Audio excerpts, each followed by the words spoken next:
Alrighty. Woo! So, here we are with more Illusion of Gaia. But, before then, look, you can't even see it, but look, these are the keys. The keys to the house, the new house? Yes. Dude, that's awesome. Maybe you can see it a little bit better when I, against I the can see it. blue. So, anyway, yay. Hooray. So, Yeah. moving day is not tomorrow Saturday, but it's next Saturday. So this stream will happen, and then the following Friday we will have no stream because that's too crazy because it's the day before moving day. And then after we will stream again. So that's the timeline here. So, woof. Okay. Oh, move that. All right. Cool beans. Let's go. Yeah, sounds good. Oh yeah, I saved at Wardermia because I couldn't find Gaia. Like, where the heck is Gaia? Let's go back to Wardermia. All right.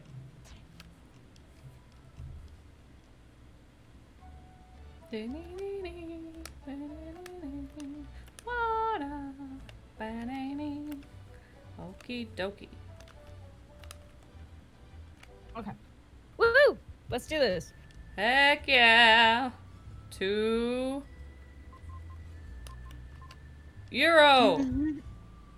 I almost said Rolex, but that's the name of the company. That's inside Euro. Yeah. But Rolex totally sounds like a city name. Euro just sounds like a currency. It does, yeah. Because it is a currency. Alright, City of Euro. Sup? It's a crowded merchant town. Where's all the people? I think it's supposed to be, like, Europe. Europe? Yeah, I think so. What do you have to say? This is the marketplace. You can find anything you want here. Anything? Well, where's the rest of the mystic statues, bro? Come on. Alright. This is the line. We're gonna wait in it. Because we have to. You legitimately have to, yeah. So, how's your day been?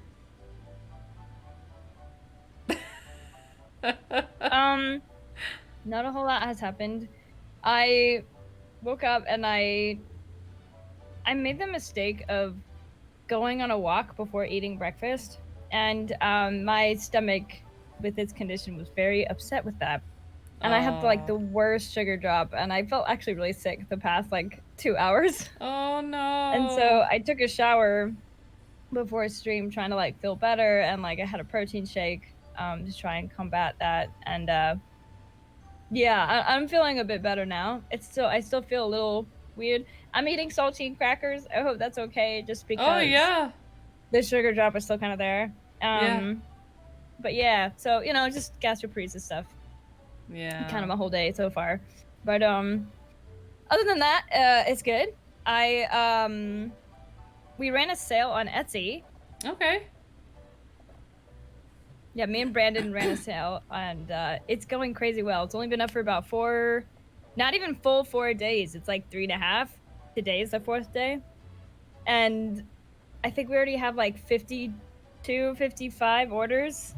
It's crazy. Nice. That's awesome. Yeah. Yay. I like how we're literally making like small talk in line as if, you would in real life in line when you're waiting. Yeah, for sure. It always sucks when you, right after this point, when you go to where that green-haired guy is, like if you step too far out of the line, you lose your place. So yeah, you gotta be careful. I'm, not gonna do that. Because otherwise we would be here even longer. You'd have to get back in line. Yeah, I'm not moving. I'm right here. I'm staying here. That lady has plenty of room, but I guess she's like, oh, social distancing. Before Yeah. it was cool. Yeah, right. Oh boy. Can you hear me chewing at all? Is that No. because I'm trying to be really quiet. Okay. No, I cannot. Okay, now go. Oh, dang it! My worst fears have come true. Oh no. My worst fears. Well, now I tell you about my day, which is, I mean, probably better than yours, but also less eventful. Just work. Oh, yeah. I did work, guys. Woo! So that's about it. But I guess, like, as far as house goes, we went and we got the keys yesterday. It feels like so long ago. Hey, I got hey. Say what? Wow. Say what, Alyssa? I'm sorry, just I saw Rosa Zuko. Hey, it's so good to see you. Hello. Yeah. Oh my god, that's so awesome. It's so good to see you. Yeah, have you been to the stream before? I don't know if you have. I'm not sure. Have you seen Rose at all, Hannah, or no? I saw Rose stop by actually last time we streamed and you did a raid, but I don't know if I don't remember other than that. Yeah, that makes sense. Yeah. So yeah, Rose, we've so Illusion of Gaia was probably the biggest inspiration for the little fanfic crossover roleplay thing that started out as Pure as Black between me and Hannah before it was original. So it's super crazy. Yeah. Yes, last stream I did have the Kirby shirt. This time I'm sporting the Gaia shirt, and I will continue to sport the Gaia shirt every single Gaia stream because that's what I've been doing so far, and I will continue to do so. I'm determined. So. Yeah, dude. Sick. Yeah, when did we even get these Gaia shirts? And how did... So I know how we found out the existence of the Gaia shirts is because there was like this random YouTuber guy who was like, all right, 16-bit gems, here we go. And he like did videos on all these. I think I'm clear. I'll make the door this time. We'll hope so. Yeah, I think you're in the right area. Pixels. Anyway. And yeah. But yeah, I didn't actually know about the shirt. You got it for my birthday. Yeah, because I freaked out. Yeah, it was the best. It's like one of the most meaneful shirts or gifts. Come on. Like, oh, maybe I really, can't like, go off. yet. Maybe there's maybe there's a lady in the way still. I'm afraid to move. Maybe you're still waiting. I'm not gonna move, man. I'm just gonna like hold. I don't know if Rosazuko saw, but I already stepped out of line once. Yep. And that was no good. So I had to start all over. Yes! You need to like shift to the left a little bit? I got it. Oh, We're in. Yes. Okay, I guess you were just waiting still. Yeah. And, Very and unclear. Yeah, Rose, I wouldn't say Illusion of Gaia is my absolute most favorite game, but it's definitely like it's one of my favorite games just because not only is it just a really good underappreciated old Super Nintendo game, but also it's very special to me, both like growing up and between me and Hannah because of the roleplay, and even before the roleplay, because like this game, wow, it's crazy. So like this game, before it was affiliated with the roleplay, it was actually super special to us, even just at it by itself. And we loved it so much that me and Hannah actually wanted to make a comic of the game. Kind of like, you know, like a comic adaptation. It was supposed to be a webcomic. We even thought about like printing it, but we weren't sure if that was allowed and yada yada. But it was like, we got like I don't know. We started off making a script adaptation of the game, preparing for this comic that I would draw, and it was written by the two of us, and by doing so, it just made us fall in love with the game more. Even though we never finished it and we never actually really started the comic, unfortunately. We got really far in the script, and I got like the first page like drawn, and it's in a sketchbook somewhere in the garage. But it's yeah, it never unfortunately took off, and sadly, I want to say like, what was it, like a year in? I started getting burnt out, and kind of wasn't really able to keep up with script writing, which I still feel bad for, because like Hannah was still like super into it, like, yeah, let's keep going, and I'm like, it was just so hard for me to like want to sit down and like continue to script write. But at that same time, Skyward Sword came out, and you know, it's no secret that Zal is based off of Girahim, and well, Skyward Sword came out, and as funnily enough as it is, me and our friend group, especially me and Hannah, we would make fun of Girahim a lot, because I mean, he's just so ridiculous and over the top that he's so he easy became, to like, make fun of. He's so easy to make fun of, and we were just laughing about him. We were like creating little scenarios of him being funny or whatever, just like as a joke or whatever. And but backtracking back to the comic days, I know, right? And he's the best. And you know, he's just so over dramatic and very theatrical and shit. But it's like and like purposely ridiculous. I mean, like, fills my heart with rainbows. Okay, buddy. You know? So good. I fucking Classic love that character. line.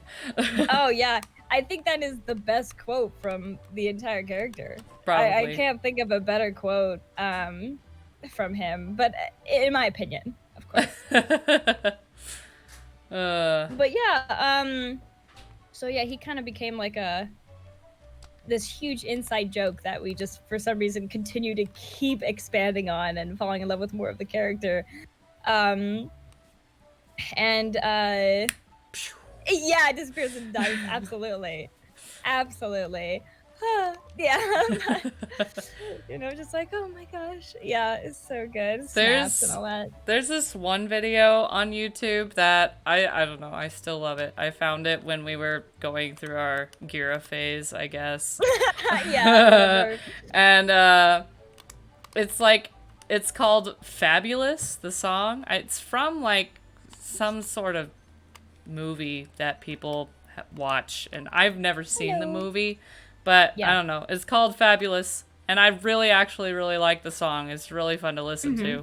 But they just put it to different scenes of Girahim in the game, and it's so funny. It's so funny. Yeah, because it's like cringy funny.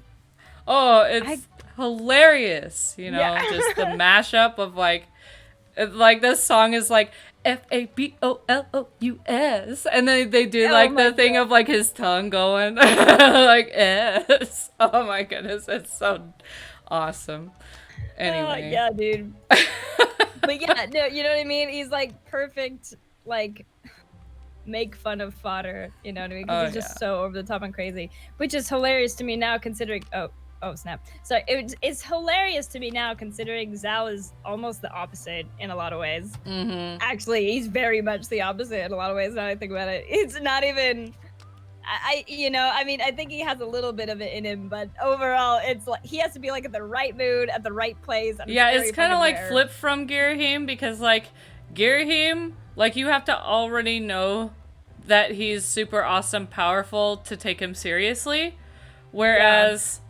You don't, like, it's the opposite with Zal, where you have to know that he has a sensitive side, like, also, in order to ease up around him.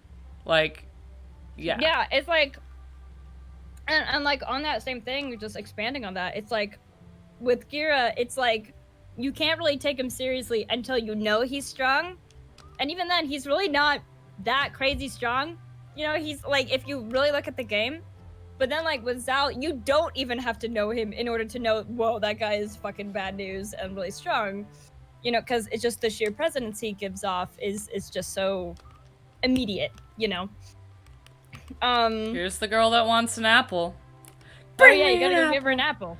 Bring me an apple, or I'm gonna tell your girlfriend that the jackal was after her. Well, we already know that. Oh, shit. yeah, we already know. It's like... It's not really a threat. You're right. Like, it's not new and not new news. You're right. But anyways, yeah, so before the whole roleplay started, and before Skyward Sword came out and all that stuff, Illusion of Gaia, because we were trying to make it into a comic, and, you know, like any video game protagonist, and there's not a whole lot to their personality. We get, like, clues because in this game, Will does, like, have some dialogue, but it's pretty minor. So, you know, we would go off of that and try to expand that to flesh out his character more for the comic. Because obviously he's the main character and he needs a personality. So... One apple and she can't eat anymore. Tapped out. She's just so full. Yeah. I'm done, man. But yeah, and so we got really attached to Will through the Gaia comic. And fleshing out the world of this game more through, you know, our own filling in the holes and stuff. So I guess a little bit of it is not canon, I suppose you could say. Just because, like, this is an older game and you can tell some of the translations aren't very crisp or expanded upon correctly. So it's a little difficult to... What I'm saying is... Piece together the true meaning of what they were going for. Yeah, because it's like when you play the game just to play the game, you don't really notice too much unless a line is so like, wait, what? What but, you know, liar, man. She's like eating all these apples. She's like, eats one. She's like, I can't eat anything else. And then she's like, I want an apple. Yeah, calm down, lady. Calm down. But yeah, like, and also, again, you don't really notice when you're just playing through the game. Oh, hey, Kyle. Hello, good Kyle. to see you. Kyle's our Gaia expert. Yeah, it's so great. He knows where Gaia is like when I don't. yeah, he's more fresh up on it than us. We're really rusty. Because, like, I haven't played this game in... How long ago was it? Did I say 20 years? Or was it 20 years? Or 10 or something? I think it's Dude, 10. You are, like, in your 20s, so that doesn't make any sense. Well, no. Because, like, we played Gaia last when, what, we were 15? Well, yeah, I know, but see, like, that doesn't make sense. So, you're right. So I guess it'd be, like, 12 years? It's like a decade plus. Yeah, a decade. God, that's so fucking long, though. It is. Yeah, I don't know why. I don't know where I got 20. Because you're asking me to, lady. She's like, why are you always going to the market and coming back with apples? Because I'm a nice person. Because you won't do it. For Kara or... Why would it be for Kara, you Dumbo? You asked for it. Shit. As a present, I'll give you this jewel. Thanks. I need that to fight the secret boss that I'm not going to fight because I never even got the... gem from the beginning fisherman because that's too late. Missable right at the beginning of the game. Yeah. Rosazuko, where can you get this game? Well, there's emulators for this game. This is for the Super Nintendo though. So like the other place is actual Super Nintendo and you get it at a, you know, like some retro gaming shop. Yes, yeah. Which is how I'm playing it. I am playing it on an actual console, and we have an actual cartridge in there. But, you know, to each their own. And emulators are pretty cool. And, like, I know actually that there has been, I don't know if you know anything about speedrunning at all, or know the term randomizer. But, yeah, there's a randomizer of this game, which is pretty cool, which is an emulator. That is cool. And that is cool. It makes it so that you can do the dungeons and stuff out of order. I just want to talk to the guy. And the items themselves are switched around, hence randomizer. And so each playthrough is different. And so I don't know all the ins and outs, but I actually watched a speedrunner do a playthrough of the randomizer, and it's really cool, because with randomizers, they make like little quality of life improvements too, because they're already editing the code of the game. Like the line that we just witnessed is terrible. They made it so that you have like it like constantly why don't you succeed moves. us? Yeah. You know, it constantly moves instead of like you having to wait there. So just like little things like that they are like, this wastes so much time. Let's change this, and then they do, and then it's better. So, so it's pretty cool. Yeah, but that is really cool. I didn't know that. That's awesome. That sounds fun. Yeah. I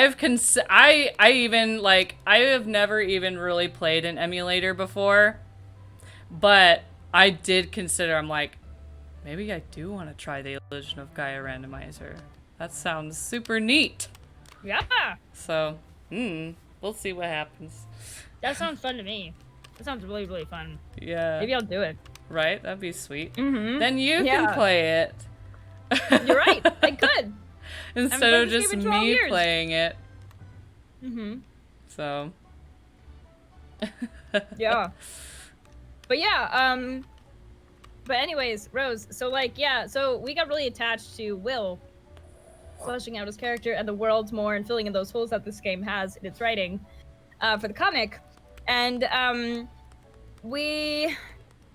you lose the entire first two streams? No. So okay, we had an oopsie or whatever, and our really old computer that we got for free decided to give up on life this morning. But he died. It's okay, because we kind of knew it was a ticking time bomb, so we didn't have anything like super duper important on there, and we have it backed up and stuff. I thought for a second that I had lost the first two streams of Gaia, but I didn't. I just lost basically the first 15 minutes of the first one. Oh, and maybe like the first like 5 minutes of the second one. Because the thing is, I re-downloaded it, like the entire VOD on here, but like the problem is I just pushed the button, the record button, like delayed. So that's why I thought, I was like, oh no, you know, I thought I didn't push the record button at all. But I did push the record button. It was just slightly delayed. So okay. It's fine. We're good. Oh, thank goodness. Yeah, because like when you sent me that text, I was like, oh shit. Because like we talk, we pretty much explain everything. I know, you know? we do. Like the kind of what I'm kind of explaining a little bit now. Just like I'm just trying to like make this quick rundown summary for Rose, because it's like yeah, we had this comic and we're gonna talk about it in the stream, and like this game turning into a passion project to a comic is what led to As Pure as Black, because it's like we but you know, I go over it way more in detail in the first like 1 to 2 episodes. But that's essentially what this game is to us. So it was important to us before we did the comic, which led to us doing the comic, and then it turned into this really weird, unorthodox crossover roleplay, which ended up being a blast, which we fell in love with, and then we roleplayed it for like 3 years. Yep. Or something. Well, and yeah, ish. Yeah, we'll say 3 years. Man, I don't even remember these guys. These are like other explorer dudes. And I'm like, wow, I don't even remember. Like, this guy's like, yeah, I'm gonna be the one who discovers the Tower of Babel. It's like, well, joke's on you. My dad went there already, and now I'm gonna go there. So, regarding the comics, we never actually... Alyssa did, like, 1 page of the actual comic. The beginning, yeah. Because... actually comics are hard, and she just didn't understand the like strategy. The prime strategy of making a comic is like actually making the art more simple rather than detailed. Yeah, like that was a big problem, because not only did we get really far into the script before attempting any kind of artwork, meaning I was already starting to get burned out by the time the art the art. But yeah, I was young, I was a teenager, I didn't quite understand the fundamentals of comic making, like what Hannah was saying. And I was making each panel the way I would a full like drawing, you know, like a full like graphite, because it was pencil drawing. And that's not how you do comics. It's not. That's how you get burnt out on the first page, which is what happened. They're beautiful for, you know, its time. I've Yeah. obviously improved a lot Yeah. since then. But, you know, like at the time, that was really good. But it was like way too much work for just one panel, man. It's such a shame, because it's like I see these really ornate, gorgeous scenes in my head, and I want to be able to make that and do it justice in the comic, and I physically I don't have the capacity, you know.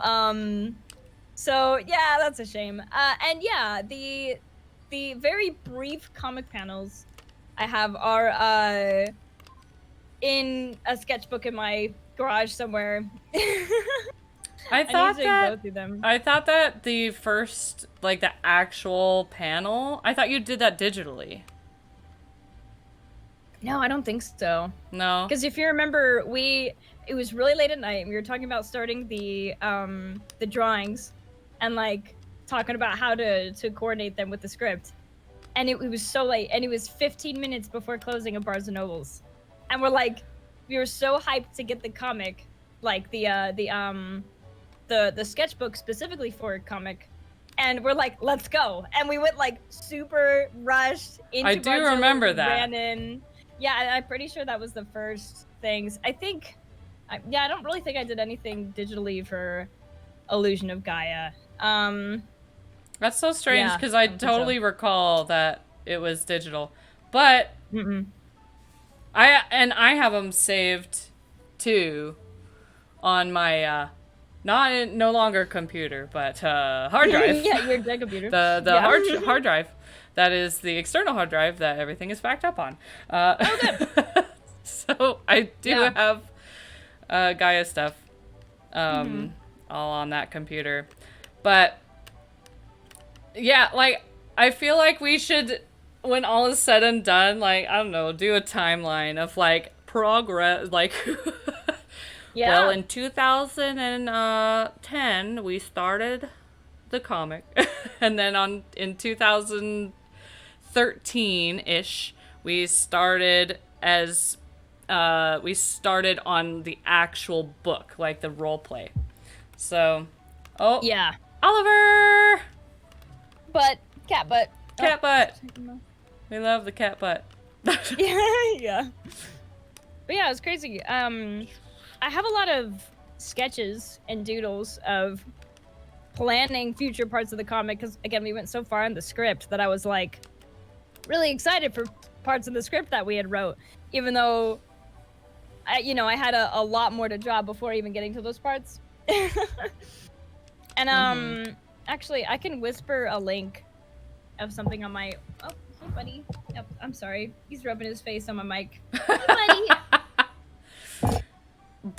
So he pushed my mic out of the way now, so he can sit down on my desk. Kitties. All good kitties. Dude, so I don't know. We're totally getting a dog at the new house. Yeah. Uh-huh. And either the dog is gonna be barking at all the cats or making friends with all the cats. So it's gonna be one or the two. Because there are so many cats. There are so many. When we got to the house, like, and we're doing our final walkthrough, like, there were like 3 cats just hanging out.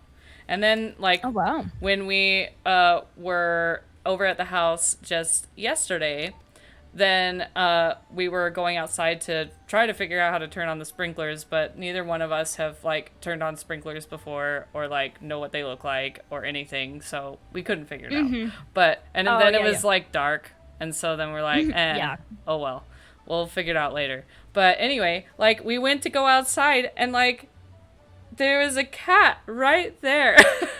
Like, right outside of the door. I'm like, why are you here? You don't own this place. We do. The place. Yeah. Oh my god, that's really funny. And maybe it used to live in there. Like, no. Now I'm thinking the worst. I don't think so. But because I don't know. I think that all of these cats are just super chill and like they're just roaming around. And so they're just kind of there. Gotcha. Yeah, because I know sometimes people will own cats, and when they move, they'll just leave the cat behind, and it's really sad. Which kind of happened with Fuzzy. We our old cat Fuzzy. We moved into my mom's house, and a cat came with a house, and yeah, I guess he was left there from his past owner, so we took him in. I got a random Mount Kress map. Pretty Nice. cool. Anyway, thanks, random researcher. That these two guys, and like, we'll do it later because As Pure as Black, like the book, because we printed copies of As Pure as Black. But we didn't publish or anything because copyright. Nintendo, we don't want to mess with Nintendo. Well, but it's not really Nintendo, it's more Square Enix. Well, but Girhim. Oh, right. Yeah, duh. You're right. So definitely, anyway, both double whammy. Sorry, I thought you were talking about the comic.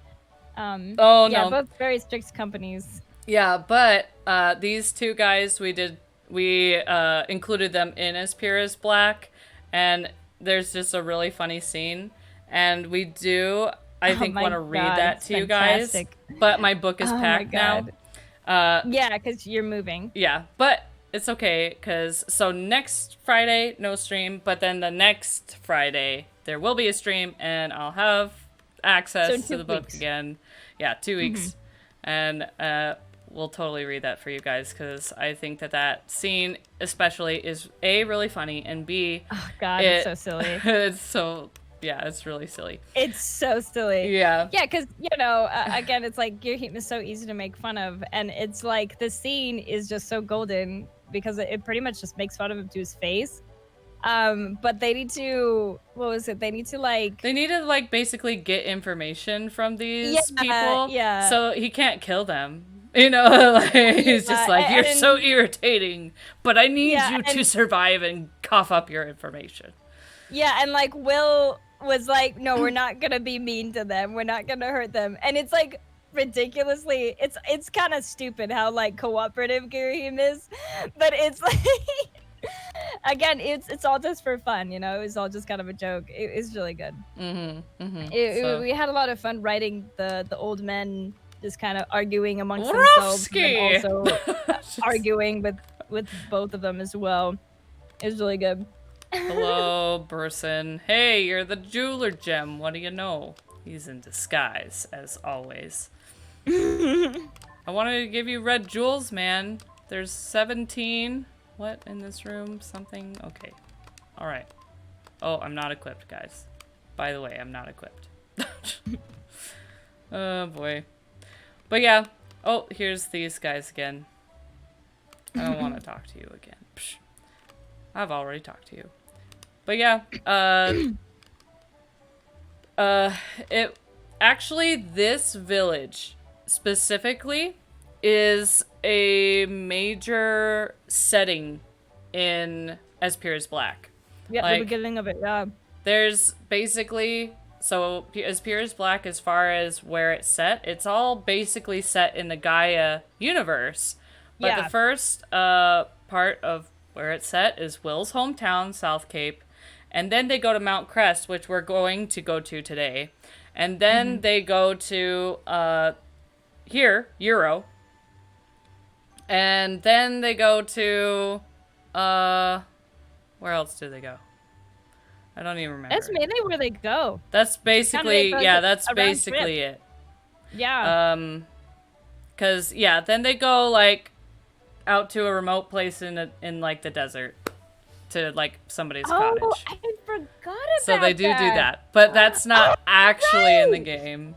I straight up forgot about that, and that's kind of like Rio's whole thing. Yeah. Because that was Rio's like adoptive father, which is none of that's in the game, none of that's in Zelda. That's all just us. But it's like, damn, I forgot about that completely. I forgot about that. And that's just so cool because it was like. one of those things we randomly came up with. But then later, when Asperier's Black became more mature and Girahim wasn't really Girahim anymore, and he started to turn into Zal, because he started to become like a really OOC'd, which is kind of where Zal came from. You know, is we started out with just joking around with Girahim in roleplay, and then the more we roleplayed, the more we unintentionally made it more and more serious. And I think it got more serious because we got like more like mature, more fucked up ideas that we were like, oh, that'd be really cool, let's do it, you know. So we started doing more mature scenes, and which didn't work with a goof character, you know. It wouldn't work for like a comedic make fun character demon lord dude. So it got way more serious, and to adapt with that, the characters also got more serious, such as Girahim was becoming a lot more OOC'd and not a character. And I keep running into this chick. Things started getting more serious, and that's where Zal started to kind of come out, I guess. What if you take out her eye? yeah. So it was really funny because it kind of, a lot of the more serious ideas, because it's like we'd complete something in like a scene or whatever, a little arc in the story, and we're like, well, this is such a blast. And they were like, okay, but like, what if something bad happened? And what if it was caused by Girahim? You know, and it got like a lot more intense, and you know, I'm kind of repeating myself, but yeah, that's where Zal started to more come out, and Girahim became less Girahim. And we found that the more we went in that direction, the more fun it was, the more it felt like the characters were ours, which, you know, then is a lot more fun, because then suddenly the characters are more individual, you know. They're more pertained to you, and you're not trying to follow a guide from a already created character in a game, so you got more attached to them. And we started going more and more towards an original route, and we just loved it more and more and more, and thus Asperier's Black kind of became what it is today. So yeah. Really interesting. Yeah, so yeah, as far as because in the Asperier's Black book that we, you know, printed, then he goes to that remote spot in the desert, and then after that they go back to Mount Kress. Yeah. And then they go back to Girahim, like where Girahim is from. Yeah, which was like the Zelda universe or whatever the fuck. Yeah, just the Dark World. Which it doesn't even make sense, because it's like, so I talked about this in the first couple streams, Illusion of Gaia, when you weren't heroes, but it's like, it's a crossover between like Zelda and Illusion of Gaia, but the thing is, all the Zelda shit isn't Zelda shit at all. Yeah. It's taking ideas and concepts from Zelda and warping into something that worked for the plot of Asperier's Black. So a lot of it is nothing like Zelda at all. We just use names like the Dark World, which is essentially like, I guess, hell in a weird way. You know, like, to give you an example, we use this concept of the Dark Worlds from we're Gaia, going, people. Oh, we're going to Mount Kress, which is also called Mount Temple, and I don't know why. Because there's literally no man-made structures even. No reason. Yeah, you're right. It's just literally mushrooms and vines. Yeah. So I don't even know. But also, I don't know where to find there's like slave trade secret stuff going on, and I don't know where to find it. I was trying to find it that whole time, but oh, that's what you're doing. I don't really know where to find it. You might be able to find it coming back. Yeah, that's why I figured, oh, there's a strange place at the summit of Mount Kress. There's mushrooms many times bigger than me, and plant stalks are scattered around. Indeed. And skeletons. You forgot to mention the skeletons. The skulls. But yeah, the skulls. anyway. Yeah, What was I saying? Oh, right. Yeah, to give you an idea of just how not Zelda our Zelda world, quote unquote, was. So the main concept we used from Zelda was the Dark World, and I've actually never played a single game with a Dark World in it from Legend of Zelda. I haven't played A Link to the Past, and I haven't played A Link's Awakening. Which is criminal. That's such a crime. Oh wait, no, I have played A Link's Awakening, but there's no Dark World in that one. And yeah, I haven't played A Link Between Worlds is what I meant to say. So yeah, I haven't played Link to the Past or Link's Between Worlds, which is where that whole concept is actually represented and stuff. So yeah, these spiders are cool. That's how, like, not Zelda it was, but we use that concept because, you know, for it to make sense and with Ghirahim and everything. But yeah, it was so funny how twisted it was. But anything from pretty much when we were role playing in Will's world, or, you know, the Gaia universe, it was more or less pretty accurate to the game / our comic that we expanded on. Yeah, like even that desert that we ventured to, it's there a is play a desert. off, yeah. Yeah, it's a play off of a real place in this game. So Hannah and Jarom, they stream twice a week.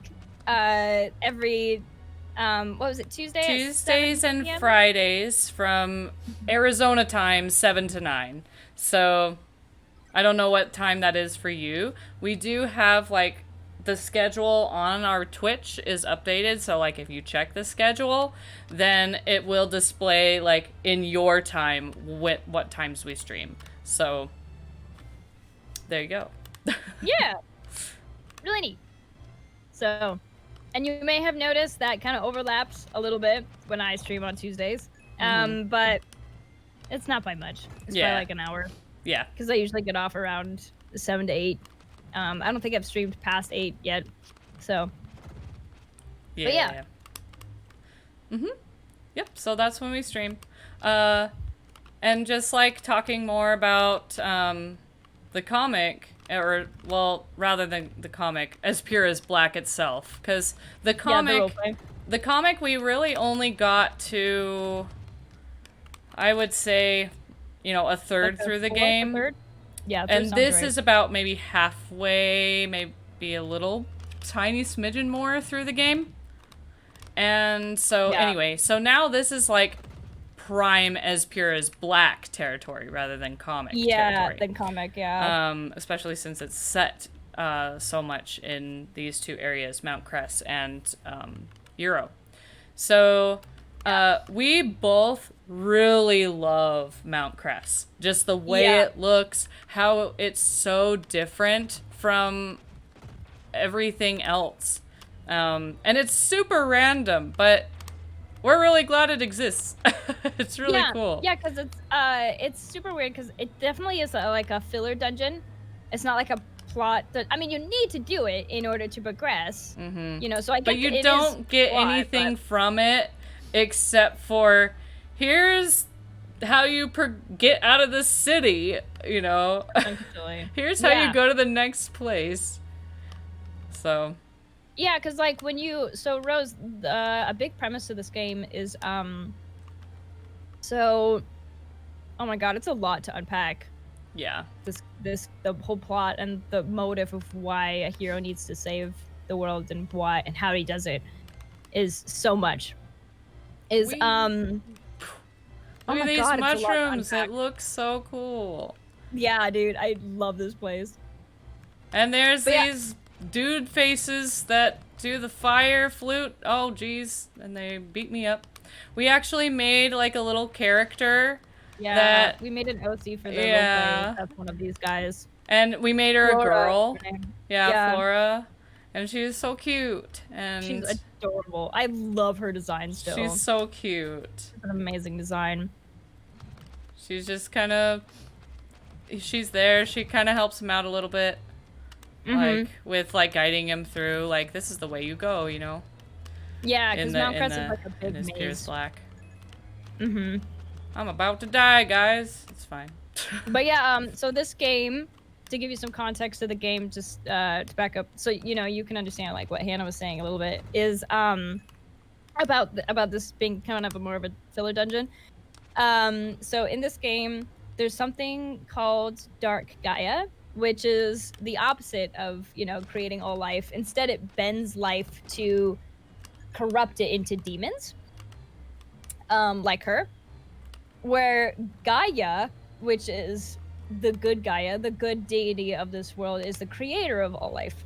So Dark Gaia comes around as a comet that swings around the Earth every 600 years, and like kind of just fucks shit up, just cause. And Gaia's kind of sick of it. And it gets progressively worse every 600 years when Dark Gaia visits. And this time, when Dark Gaia visits, this could be the last time this world can live as it is, with all the different diversity of species and humans and stuff.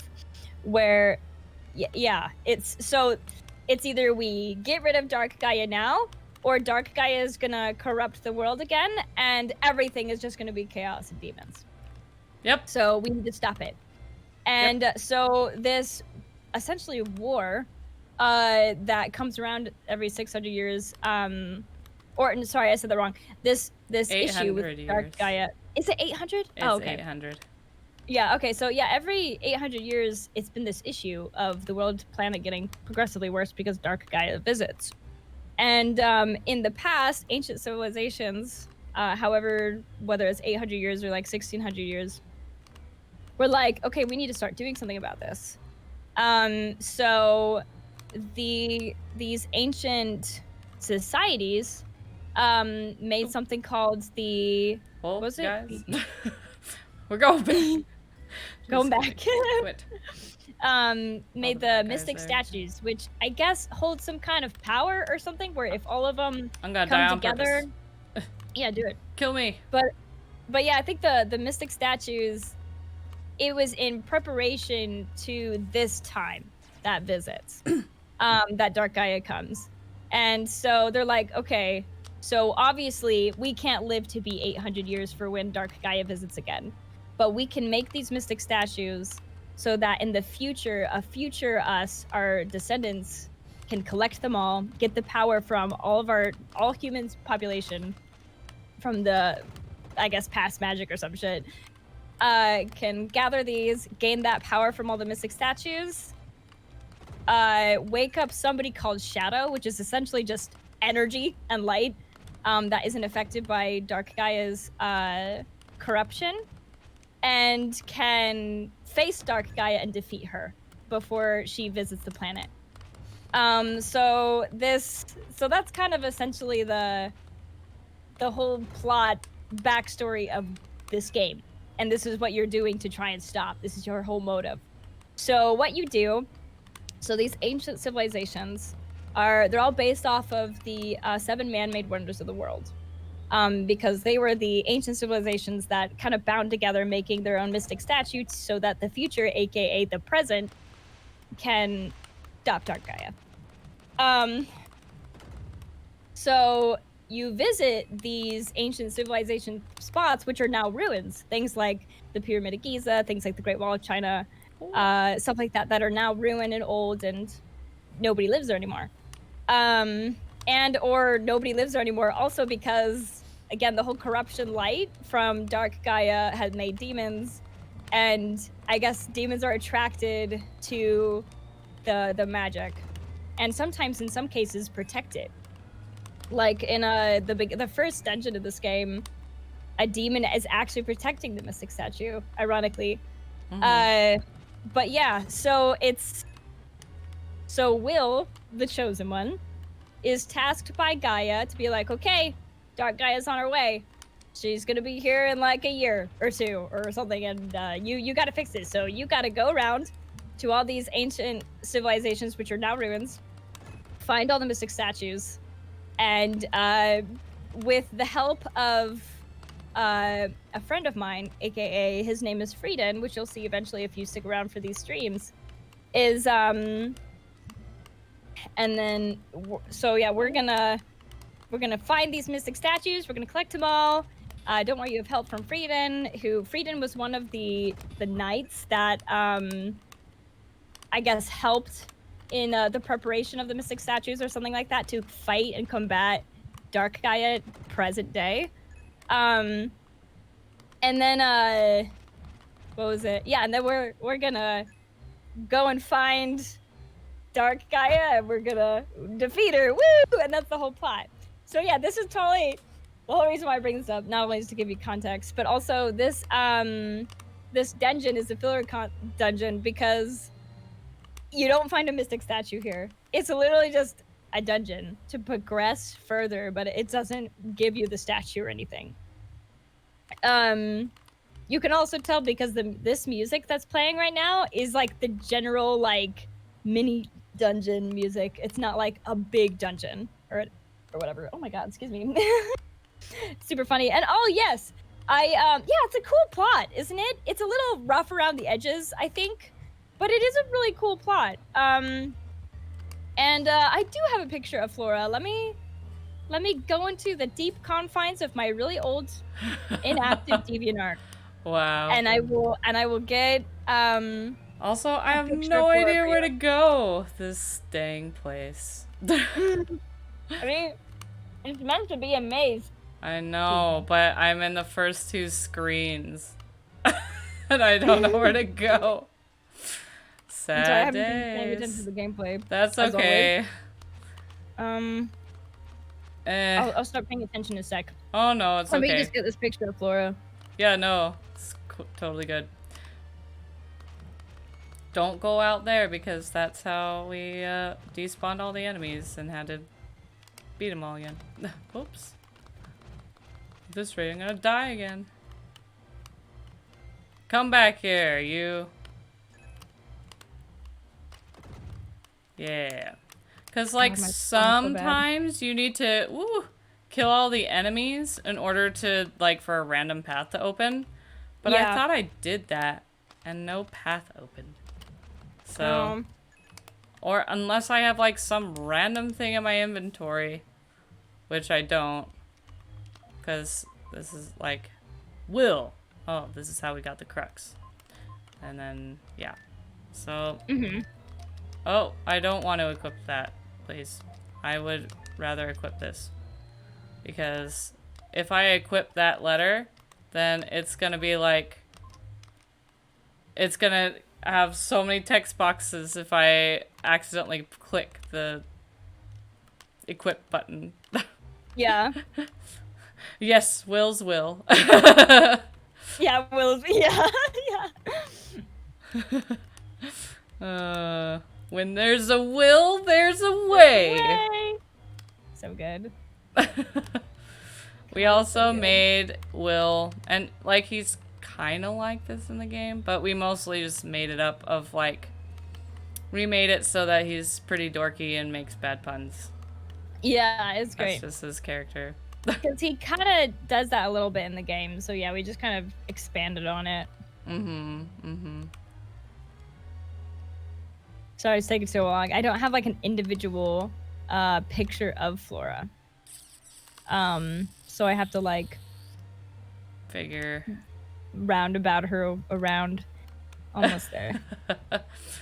Yes, all the puns. I can't even think of like a pun off the top of my head that he does. But there's so many though. Yeah. Okay, so Hannah's chat doesn't allow links, so I'm going to whisper it to you. Yeah. Boop. All right, so I actually sent you 2 links. The first link is one of the drawings I did for the comic. Actually, that's not the game. Sorry, that's not the roleplay. It's not as Pierce Black. So yeah, it's the comic game thing. Game comic. Oh my god, words. And this is a place that we never made it to. We got this far for the script, but then we pretty much stopped where this drawing is in the script. And again, I'm so excited for it. That's the one with Lily, right? Yeah, it's the one with Lily. It's the Mew one. Yeah, the love it. Underwater Palace. Yeah. Yeah, that's a fun sketch. But yeah, it's Will and Lily, who's another character in this game, looking up out into the ocean. which is such a cool part of the game. The second one is a stash link, and this is Flora. So that's our little fan OC of the little fire dancer demons in this little area. Yeah, I really like Flora's design. I think it's a really good, solid design, honestly. Like you Like a could, mushroom you hat. could even like make Flora an original character, and then Totally, I totally could. you could draw Flora, updated Flora. Yeah, dude. That'd be sweet. Yeah, That'd be cool. that would be really cool. Do it. next speed draw, Do it. whatever. Yeah. Hey, you're an enemy. Die. It's just a shame nobody really likes my original too much. Stuff. Yeah. Just say it's from Undertale. Yeah, deleted just files of the game. I don't know. I'll make the thumbnail Sans, so everybody will click it, and they're like, "What is this?" And I'll be like, "Yeah, I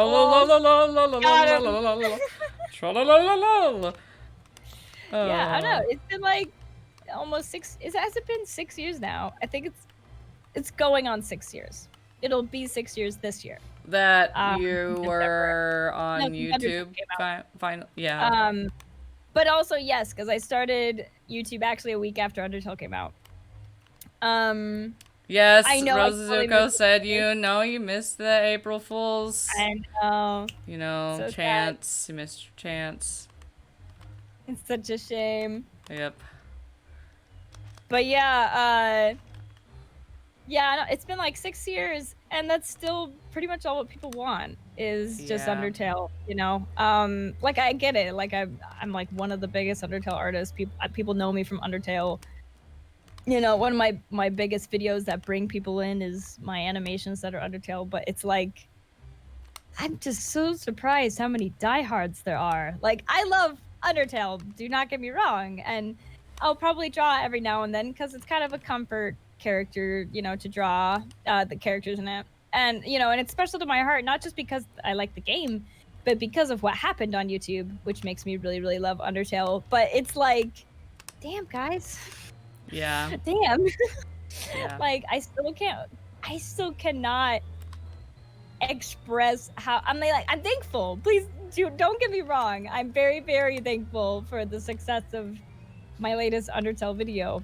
But it's like I spent 50 hours on my Minecraft piece. I think I figured it out. Oh, did you find it? Yay! I figured it out because I wasn't using an ability that I forgot I had. Oh, that's probably it, yeah. Yeah, this spinny spin ability.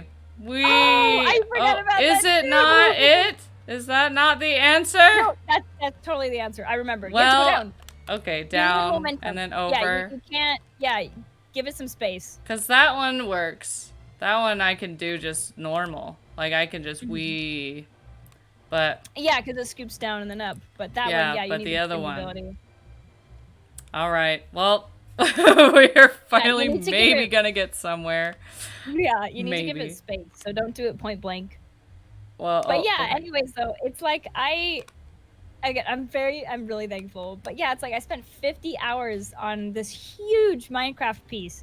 You know, I'm like, Minecraft's pretty popular, and you know, but also I just really love Minecraft, and I want to cater more to that audience because I really would love to draw more Minecraft.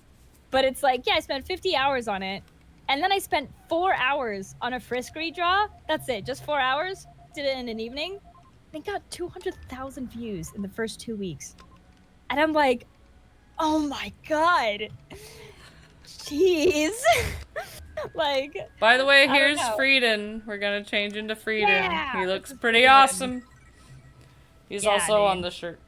It's Frieden and Shadow on the shirt, but yeah, you can't really see it on camera. Yeah, you can't see it, but trust me, they're the ones that are featured on the shirt. I promise. Yeah. Yes. Frieden is super cool. Fabulous. Running. Oh, hello. Die. Oh. Yay, progression. I was just running around in circles. Sword. Yay. Yay! Yeah, awesome. Die! Yeah, he's one of the knights. He's the help that is from one of the past civilizations that had a hand in trying to fight Dark Gaia. Which is not canon to this game. It's something that we made up. Kind of, isn't it not? I thought it was. He just says, I am eternal, and I'm here to help you. Oh, is that all That's he says? all he says.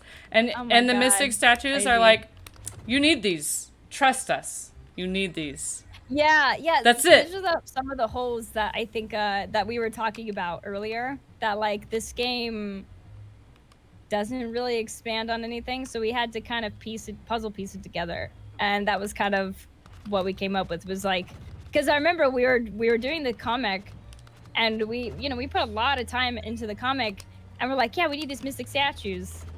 And But we need him to make sense. Why is he even getting them, you know? Yeah, like, there was just this one point where we just had to stop and be like, wait, why, though? Why are we getting these mystic statues? And we're like, okay, well, what do you do with them? Whoa! Well, at the end of the game, you use them to summon Shadow. So we need them to summon Shadow. And this is in the game. Because this was kind of the idea. Also, that, just real quick, everything. remember when we stood in the line? Well, one of the things we got was, Frieden's Dark Fire has been powered up! And that's what it does! It makes it all break apart, right. And it's awesome. Yeah, it's super cool. So, I forgot that. I knew it powered it up, I just thought it did more damage, but no, it does, like... Yeah, it does, it splits off. Goes crazy. Anyway, I just had to point that out. Yeah, you're good. Standing in the line was worth it. Even if we got out of line on accident once. Yeah, it was super worth it. But yeah, so we had to ask ourselves, like, okay, so why are we collecting these mystic statues? The game doesn't really explain it. And it's not until you finish the game that you actually use them, you see what the use is. And they all bind together to introduce Shadow, which is the other character that is the only character that can actually fight Dark Gaia head on without being corrupted by her light into a demon, because he's essentially this energy. And so we're like, okay, well, that's what you use the mystic statues for, is to summon Shadow. Even though the game doesn't explain it, that's what happens in the game. So we're like, okay, let's actually tell the audience that's why we're collecting these. And yeah, it kind of went from there. Yep. But yeah, as far as the past civilizations or whatever, needing to band together to make these mystic statues, that's all subtext. It's never actually explained in the game. The reason why I think it's subtext or it's hinted at is because you find these ancient mystic statues in old ancient ruined civilizations, which would mean that they probably had a hand in making these statues. You know, those statues didn't just come out of nowhere. Like, they were, and the fact that they're all found from man-made civilizations or man-made ruins. Get over it. Probably it hints at the idea that man decided to make these for a reason, which was to take down Dark Gaia, which was all, and more subtext. We knew that's run by Gaia, because she talks about Dark Gaia. Oh, and not just Gaia, but also the Moon Tribe, which is another group of a dead civilization or a dead tribe in this game that you talk to through ghosts. They're like, they're ghosts, and they're like, yeah, we're the Moon Tribe. Also, this comet happens, and its light corrupts people into demons and animals and demons and stuff, and it's a problem. So it's like there's a lot of hints of everything that I explained about the plot of this game and like why the motive of this game, but it's never explicitly like said. But it's all just kind of in between the lines and like hints. So we took all those hints and those subtexts and we're like, okay, well, let's actually explain it. And that was the best that we could come up with as far as the puzzle piecing, really sketchy, rough plot line together. Yeah. I guess. Well, trying to keep it as canon as possible. But yeah, I forgot that the whole thing with Frieden and the Dark Knights and everything was it's all made up. That's all very he made up. says he's the Dark Friar. So, and he's the Dark Knight Frieden. So that's why we came up with, the Dark Knights. But I don't even know if, like, the Light Knights, maybe they're mentioned. I think Kara mentions them. I think maybe, yeah, Kara mentions, I don't know. But No, there is totally a Light Knight and a yeah. Dark Knight because the rings. Yeah, The rings, yeah. The Dark Ring is to the Dark Knights, which is Frieden is a Dark Knight. And then the Light Ring that I think Kara has, or it's the ring that's in Will's flute, is to the Light Knights. Yeah. Mm-hmm. So we do know that they existed beyond just Frieden. We just aren't told anything about them. Yeah, we just don't know anything about them. Yeah. Die, you. And I think through, again, more subtext, we just kind of made it that the Dark Knights were with Gaia's side to fight Dark Gaia, because Frieden, who is a Dark Knight, is working with Gaia to help you on your quest.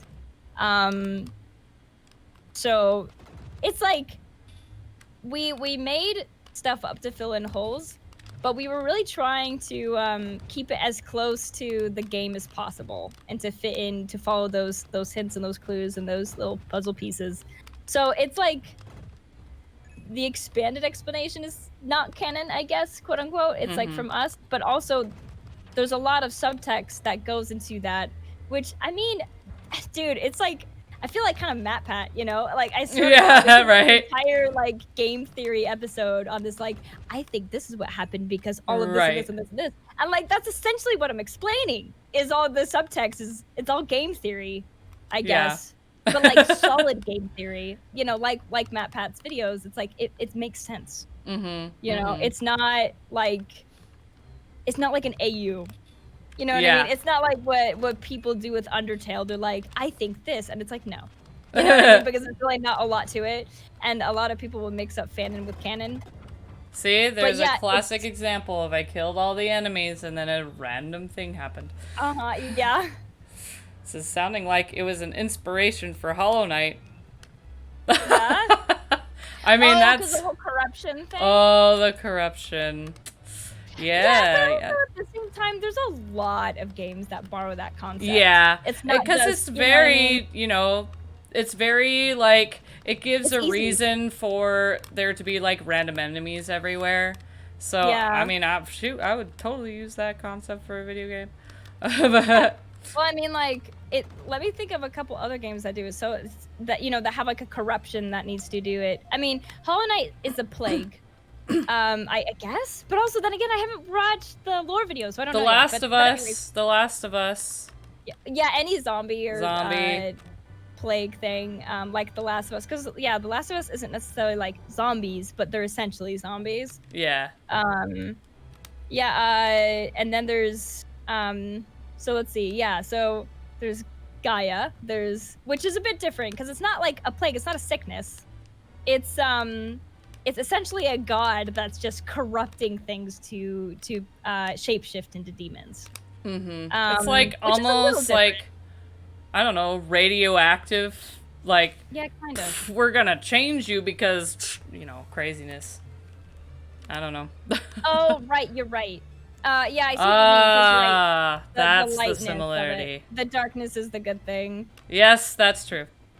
Darkness is to fix it. I've always loved that concept. Jarom has always loved the concept of, like, the darkness being good and then the light being bad. Like, that's always such, like, just that flip-flop, that subversion is really cool. Yeah, totally. Because you're right, I wasn't thinking about that. I thought I was just thinking of more, like, the spreading of a condition, like an issue, like whether it's a plague or a corruption or something. That's used very frequently in games. But you're right, though. The fact that light is the evil thing here and the darkness that's the good thing. That is comparable to Hollow Knight. I didn't think about that. Yeah. But yeah. Yeah. Isn't that crazy?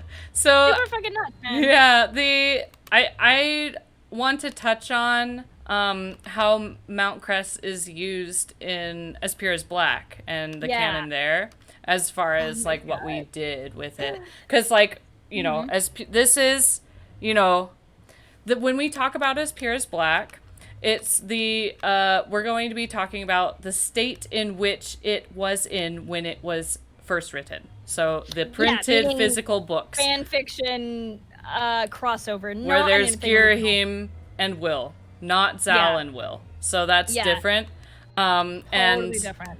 the It's like a completely different story. It's like Yeah. wild.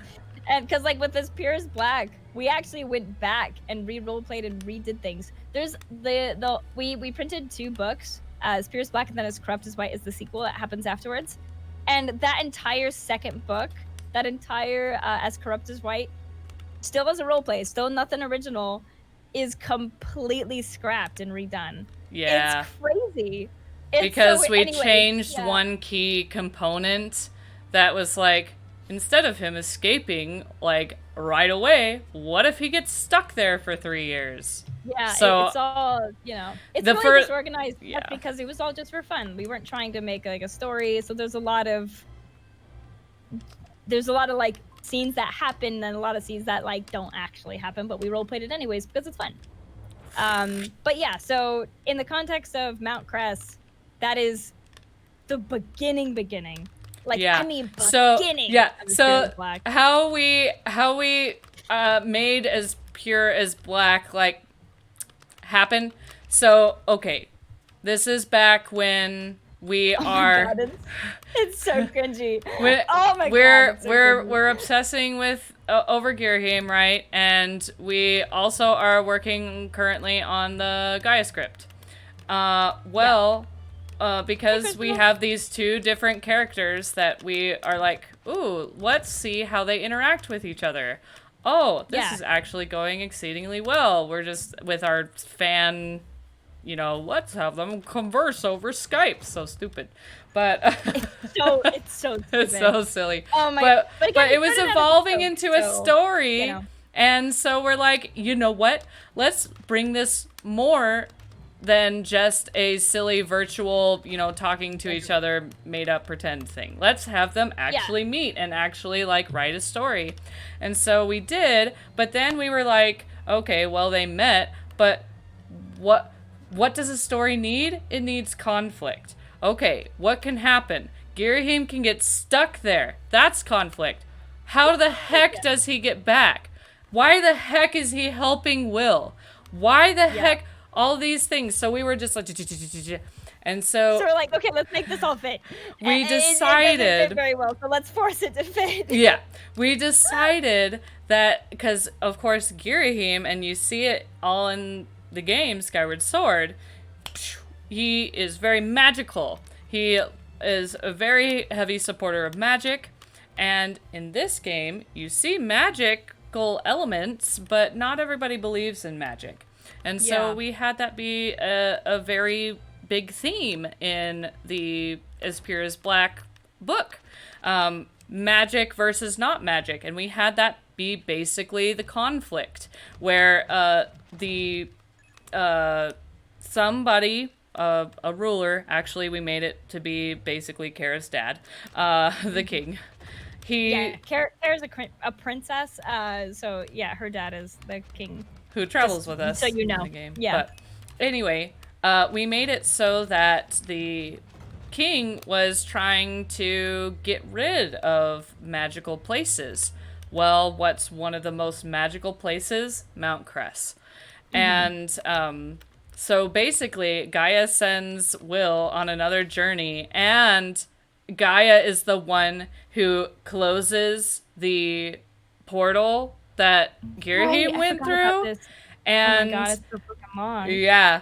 So She's long the one ago. who closes it because she, being all knowing, is like, Girahim needs, this person from another world needs to be present in order for the magic in Mount Kress to be saved and to have a chance of returning.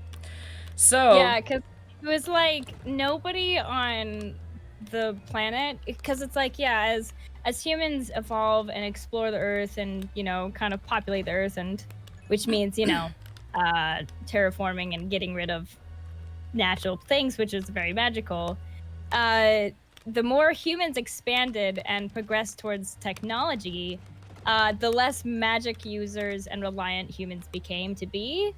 So nobody on the planet currently had kind of like the magic required to save Mount Kress, essentially, from what the king's orders to destroy it was. So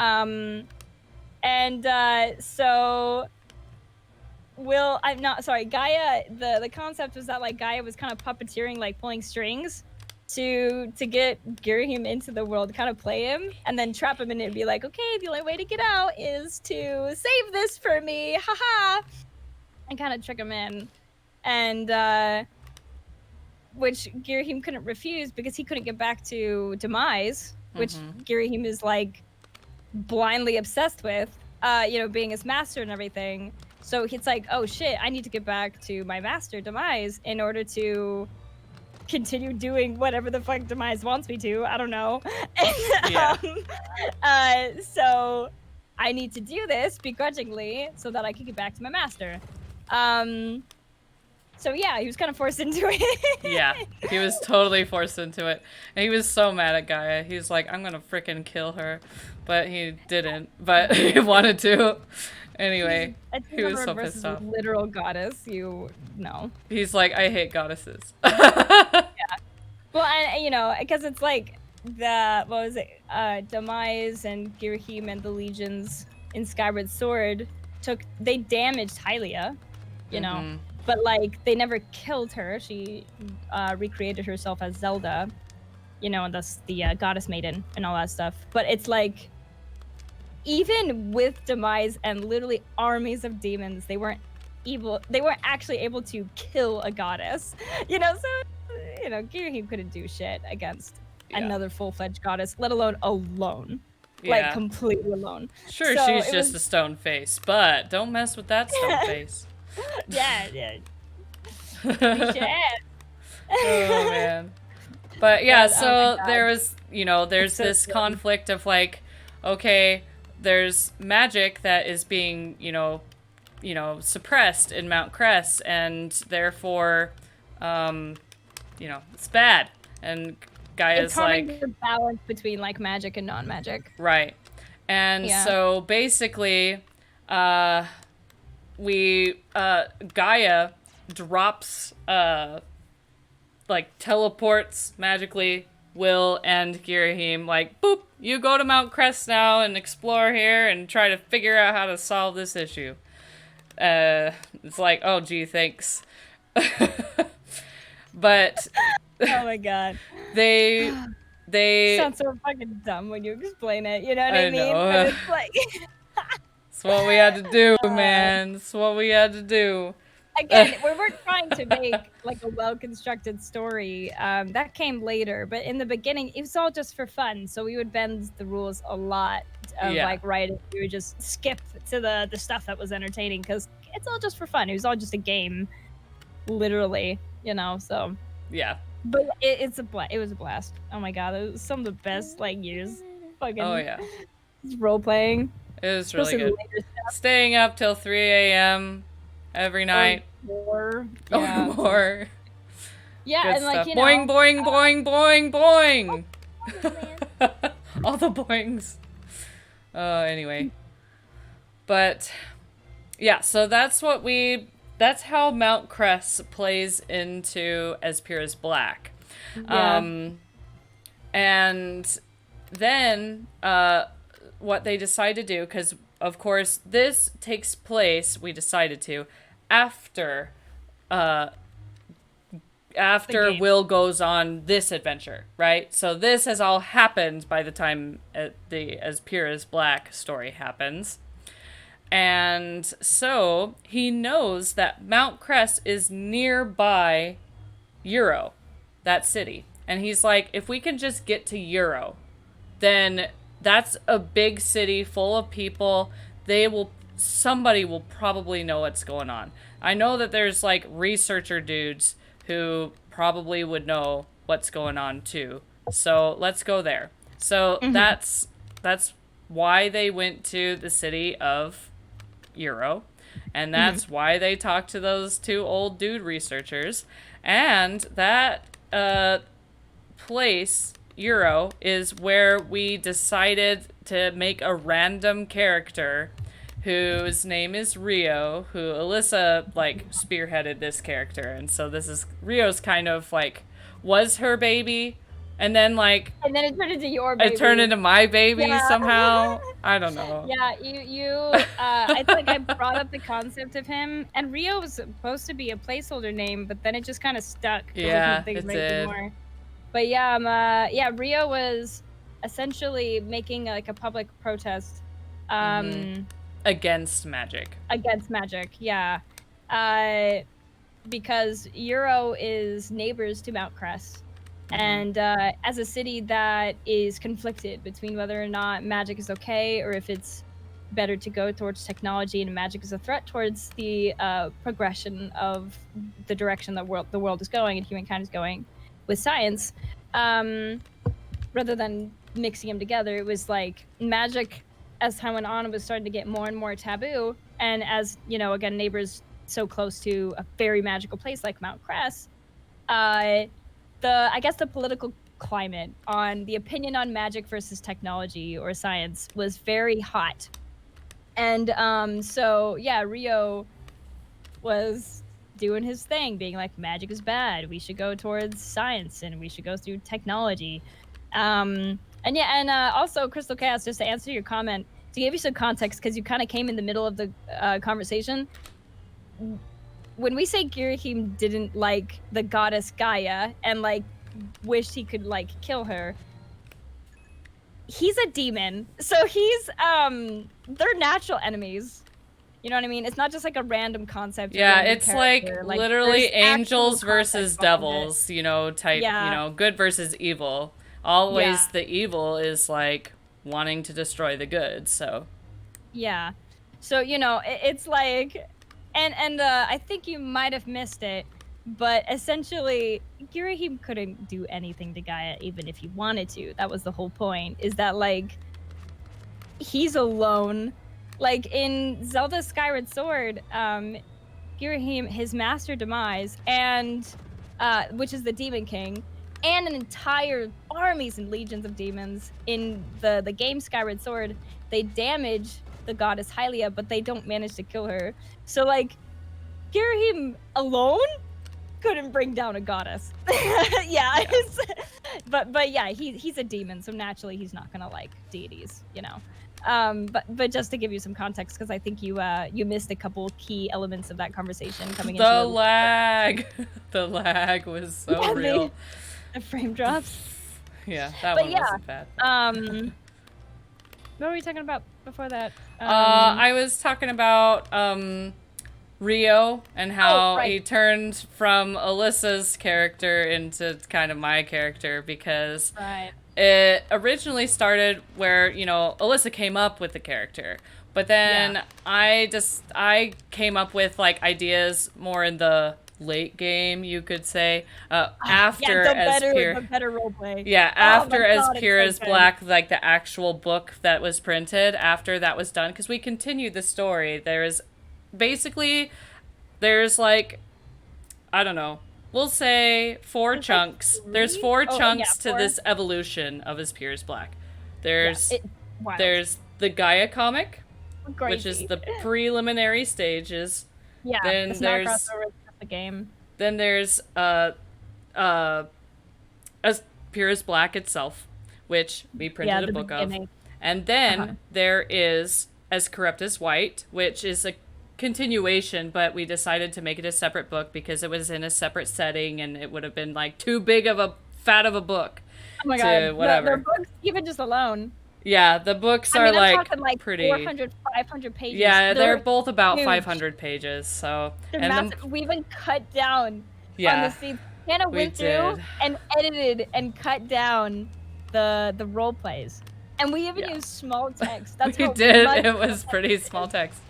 So it's like when we talk about like, oh yeah, this is essentially what the story is about. And I'll be like, oh my God, when you say it like that, it sounds so cringy. Which, don't get me wrong, we were younger. There's definitely cringe involved. But it's like, you're getting a very, very small keyhole of a scope compared to like the broader what everything like went down in. Like, it is so much content. It is crazy.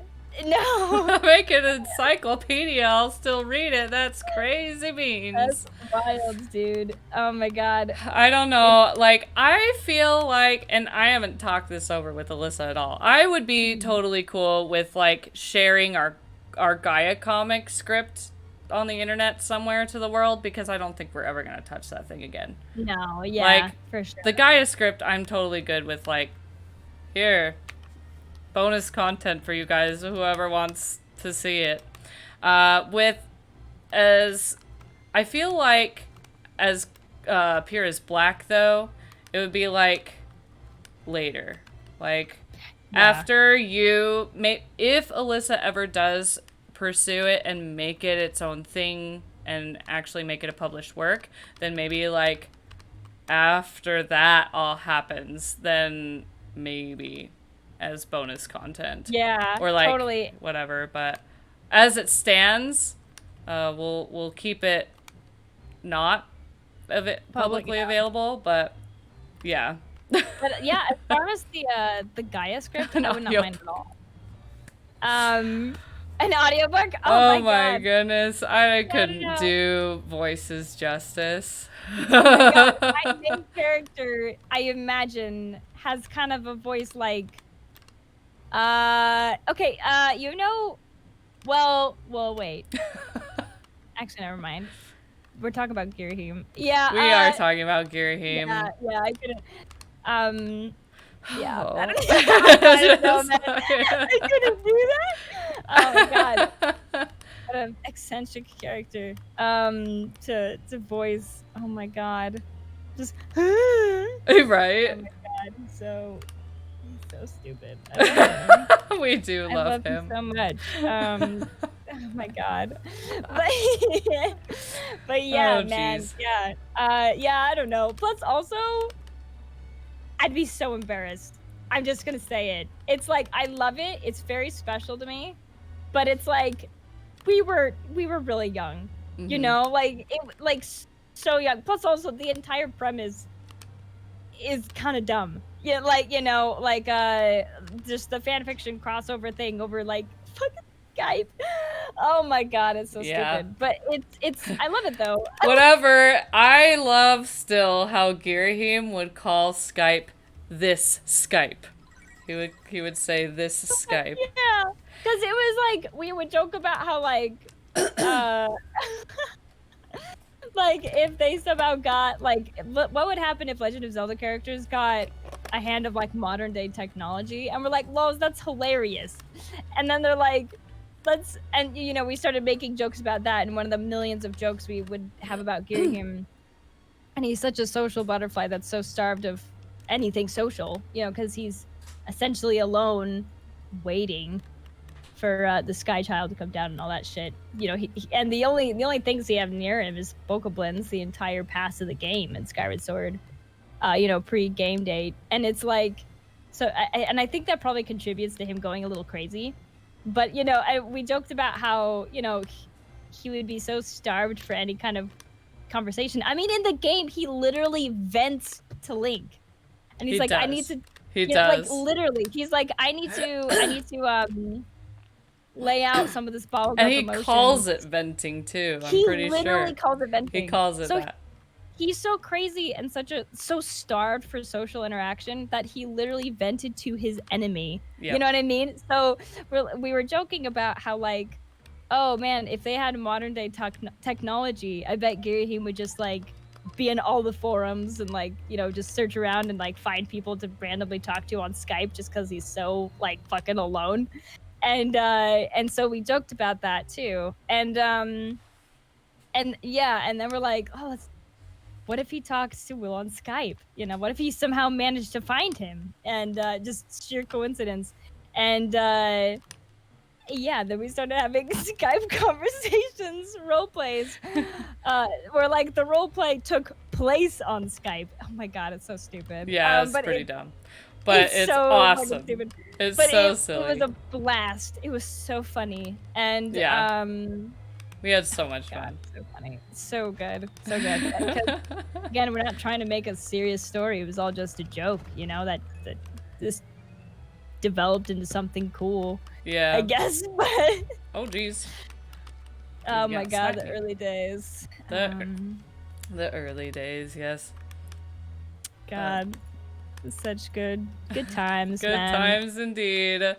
Yeah, because I think I'm supposed to be freed in here. Oh well, I'm Will right now. Take that, spider. Hello, Oliver. But yeah, so Hey, oh, hello. as far as, oh yeah, I was like talking about how Rio became kind of my character, and I was talking about how sorry, yeah. no, it's okay. I was just trying to think of like There's just so much how to did talk this about. how did this transition into, but I figured it out. So 4 parts, and then this magical part 5 that may or may not ever happen. So part 1 is the preliminary stages of As Pure as Black, which is the Gaia comic, right? And then it's As Pure as Black, and then it's As Corrupt as White, the book, which is just a continuation of the story.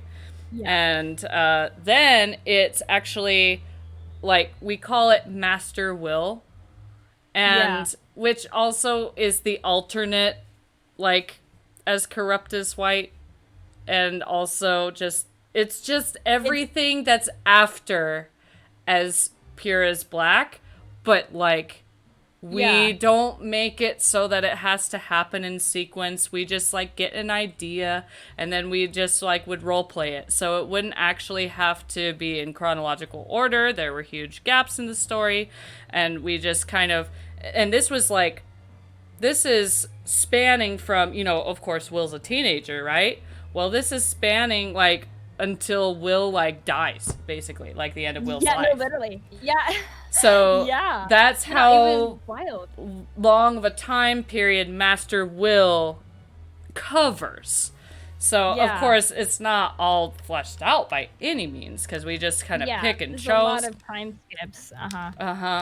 But Rio was a big, like, he was Alyssa's character in As Pure as Black, but he became my character when we started doing the Master Will content. Yeah, which in As Pure as Black, also to just go over the timeline a little bit, the timeline also kind of got rewritten a lot, like I mentioned earlier. So it's like the original book, As Pure as Black and As Corrupt as White. As Pure as Black pretty much stayed as is, but all of Corrupt as White was, again, he was, as Hannah said, he was the sequel to that continuation, but it was also scrapped and it was rewritten. And again, like, what you weren't there, Crystal Chaos, but I was telling Rose earlier that, like, as it started as a joke, the more serious, more mature themes and ideas we had, the more interesting, the more mature the story got. And so we scrapped As Corrupt as White, and we re-roleplayed it, and again, the way that we re-roleplayed it wasn't as fleshed out. Because it's actually the least fleshed out of it all is. The sections. It is. But regardless, it is there, and it's definitely, the new canon. As Corrupt as White is would no longer be canon within the context of whatever. But so it was like, because the reason why we did this was because in a nutshell, the As Corrupt as White book, that whole thing is Will getting stuck in Girahim's world and then escaping. That's the book. Demon realm. And it takes in the book, because it's a book and you got a time limit. It takes like, I think it's literally 3 days. Yeah, which is like ridiculous. In the book, it's kind of so got that long. Lord of the Rings Eagles come in and save the day complex going on. The Vox Machina kind of stuff. Yeah. So it's just like, oh well, okay. I guess this is it like conveniently kind of happens a little bit too much with Freedom getting involved and stuff. Yeah, but exactly. It's like, So but we're like, that's a little too coincidental. What if we drew it out longer? And like, so fucked and it's so good. yeah, that's why we yeah. decided to change it, because we decided that having Will stuck in Girahim's world for a longer period of time instead of 3 days being 3 years, that would be a lot more realistic and cooler. A lot more can happen. Oh, okay. We going. can unfold a lot more terrible things to occur in this demon world, fake dark world. Yeah. Yeah, it was we cool. Still, like, I still had a hard time of like, okay, well, how does Will escape? I don't even know if we never figured that out. We never figured that out. We never figured it out. Yeah, because by the time we're like, okay, let's talk about it. We're kind of done role playing. You know, life moved on. Yeah, and we tried to. We tried, and it was just a really hard puzzle because because Girahim's really smart, and so every plan that Will would, make, and he had a bunch of failed attempts. And so we're like, okay, well, what's the succeeding attempt? We don't even know. So I can't get around it. No. So it was a challenge that we never actually completed. Yeah, which is unfortunate, but Oh well. But yeah, it was like kind of the, I guess, breakdown even further, breaking down the comic. The timeline. It was like, so there was the comic, there was the As Pure as Black, there's As Corrupt as White, and then we were originally like, okay, we're done.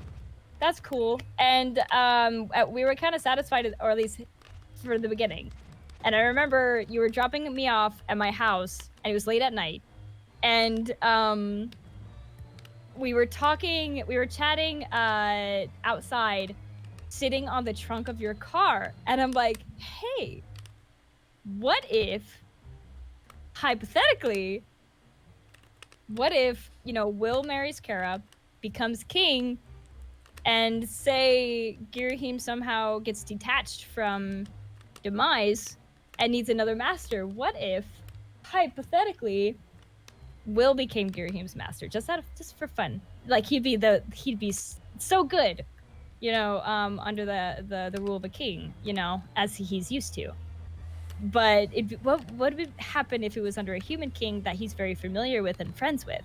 And so that was kind of an interesting comic concept. And I remember, Hannah, you're like, oh no, we're gonna get into the whole, we're gonna go back down that rabbit hole. And I'm like, let's fucking do it. And you're like, no, let's not. I'm like, let's fucking do it. You're like, okay. And then and so we continued further, and we started doing Master Will, which were by far the best scenes. Oh yeah. In, so good. Oh my god. And I mean, half of the reason why they're so good is because it has the skeleton that inherited from As Pure as Black. So it had this emotional, like, you knew the characters, you knew what they went through, Yeah, they had a relationship established. Yeah, so that makes it worthwhile when you do something more with that already established content. But then it just made it even better when we could, be a little bit older and have more experience writing, and so that also made the scenes really good too. So yeah. Mm-hmm. And on top of it, so not only were we had that backbone all fleshed out, and you're right, we were older, and so we were more experienced as writers and stuff too. But it was at this point that we started, at least Will was kind of the same, but more developed as a character, with obviously with all the shit he went through, and then us maturing as writers. But Girahim started to change. Mm-hmm. And it was around this time in Master Will that we were doing this, that Girahim became less and less Girahim. And so when I was talking to you, Rose, about like how in Euro, when we were talking about this in Euro, the town, how the more older we got, the more mature ideas we got. It was around this time that was starting to happen. And again, you can't really write mature content with a joke goof character. So Girahim started becoming less of a joke character and becoming more of a serious character. And that's where Zal started to kind of take over Girahim a little bit. Because, yeah, you read the Master Will content, and it's not Girahim. He's called Girahim, we describe him as Girahim, but personality-wise, he is way more, he's mature, he's reserved, he's very serious, he's very down to business, he gets very angry, but not in the, like, silly, flashy ways, but, like, very, like, serious, like, you fucked up, and it's, like, a very valid reason to get angry kind of thing. Yeah, so Girahim was more becoming Zal at that point, and like I was also saying in Euro, just kind of filling Crystal Chaos in because he was not there for that, is like the more original Girahim was turning into as like more of an OC rather than role playing an existing character, the more attached we got to that character, the more interesting the scenes got, and the more free the scenes could be without those restraints of trying to follow a character's script from a game. And so yeah, I think all of that combined, along with all of the past content making a backbone and developed a developed backstory line and all that stuff, really made the Master Will scenes just the best. Look, for sure. The most useless power. The Woo! random barrier thing. It's so random. Like, I guess it really is so useless. it's like, boo. Well, I guess it attacks things. So it's not like and totally it useless. from projectiles, but But it just doesn't last very long. no, it's like, yeah. It's kind of silly. But, oh well. It's just funny. Alright, die. Classic best friends. Yeah, for sure. You can make some mature jokes in there, maybe coming from him, but you can just squeeze them a couple in there. No, when I mean mature, I don't mean mature jokes. I mean mature as in like mature themes. Like mature as in like violence and shit, like war, politics, like fantasy politics, and various other mature themes. You know, like I'm not talking about like mature jokes that are like in adult films that are usually innuendos or some stupid shit. I mean, like, this is deep, heavy shit. You know, like that kind of stuff, which you can't really have a joke character like be PTSD. Yeah, PTSD. That's a great huge for Will. Oh my god, huge. Yeah. So much PTSD. You know. So yeah, it's not like mature jokes or mature humor. It's like it's not even relevant to humor even at all. But also, I have no idea where you're supposed to go. I see you keep hitting dead ends. Oh well, we're just kind of going. The little item that you get here. Wait, I got the item. I just don't know where to use it. Like, I don't know where to use it. You have to go back to Euro. Go back to Euro? No. Yeah. No? I didn't get the. This isn't the teapot. This is just mushroom drops. This is to make a path open. Oh, okay. I think you. Do I go back somewhere? No. You know that little island that you were just at, and then you jumped back and you went back to that chest? I think you have to go there and then use the tea drops. I mean, mushroom drops. Okay. Well, we'll try to go back there. But yeah, so yeah, like the timeline, so it's Gaia comic, As Pure as Black, and As Corrupt as White books.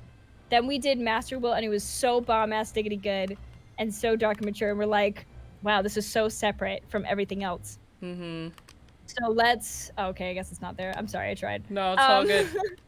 And so we're like, it was around that time, we're like, how about we rewrite As Pure as Black and go back into like that hell area and like make it more realistic and fucked up.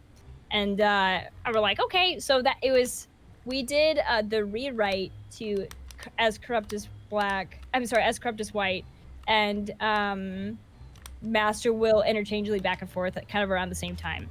It was whatever we were feeling at the time. Yeah. But we mainly did.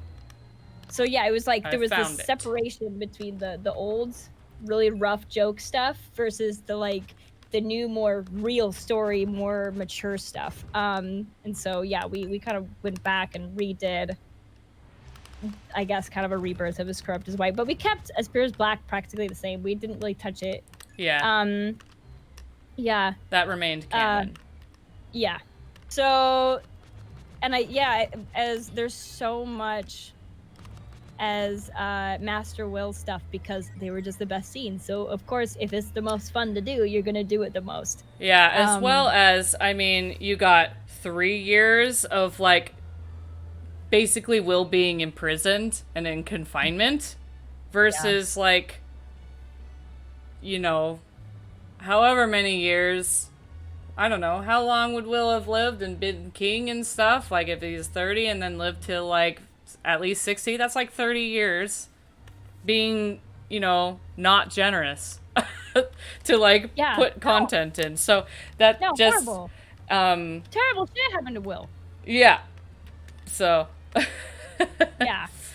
Anyway, that's just what we did mostly is Master Will. And it was awesome, and no regrets. Oh my god, it was so good. It was so good.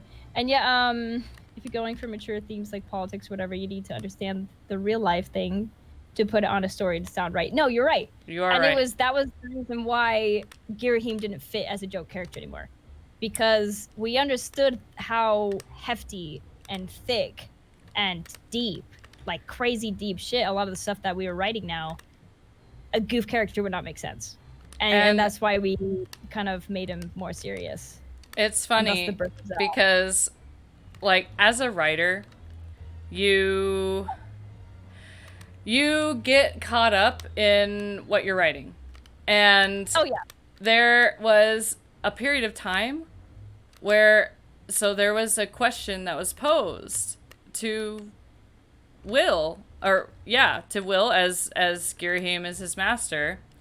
Will is Girahim's master, right? Yeah. And so there's a point when Girahim, like, comes out and is like, Will, I am starving to death. You know as much as I do that I feed off torture.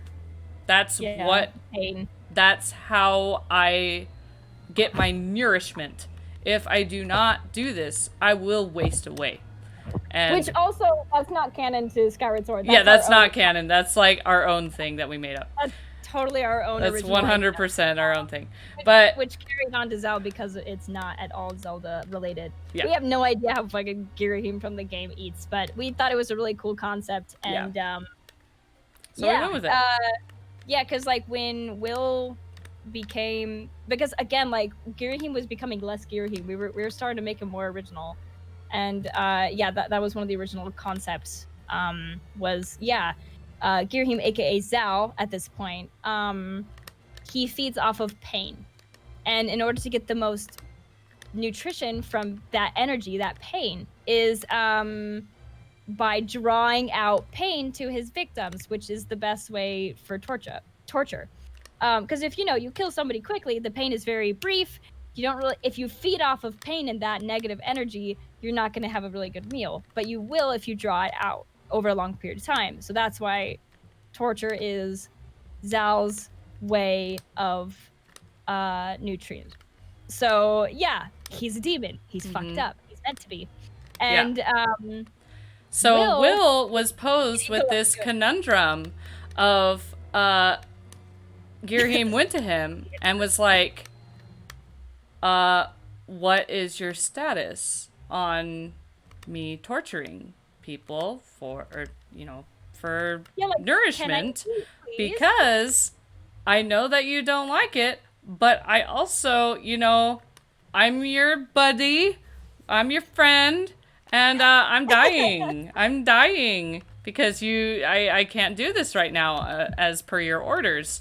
And so I distinctly remember, because I was so invested in this roleplay, I remember, like, because, you think a lot when you're either going to bed or, like, in the shower. I remember being in the shower and, like, being, like, physically pained at this conundrum of, like, do I let him torture or do I not? And then I totally, like, stepped back and I was like, wait, I don't need to worry about this. This isn't real. And then I like felt so light. I was so dumb and awesome. Dude, but like that's true passion though, you know? When you're able to like feel what the character that pressure, that weight, that the character it feels. And like the best scenes to roleplay are the ones that make you cry. Oh Oh yeah. my god, so good. Oh, and it's, I cried so much role playing this crap. Oh yeah. Oh, So God, many yeah, me too. tears. Oh, but they're so They're good. so And it's good not like- tears. they're like the kind of crying you do when you watch a really sad movie, you know, where like you cry, and heck, some movies will make you sob, but then when you're done, you're like, okay, you know what I mean? Yeah. Because it's not like true. It's not like true crying. It's more like an empathetic, fictional crying. It's a cathartic type crying. Yeah, where it's like if I was crying because some real shit happened to me in real life, that I'm dead. I'm like, it destroys me for the entire day, sometimes the next. But like with role playing, sometimes I would sob at some of the scenes that we were doing. God, they were so good, and only to like recover, snap back immediately because it's a role play cry. It's a cathartic, like what Hannah was saying.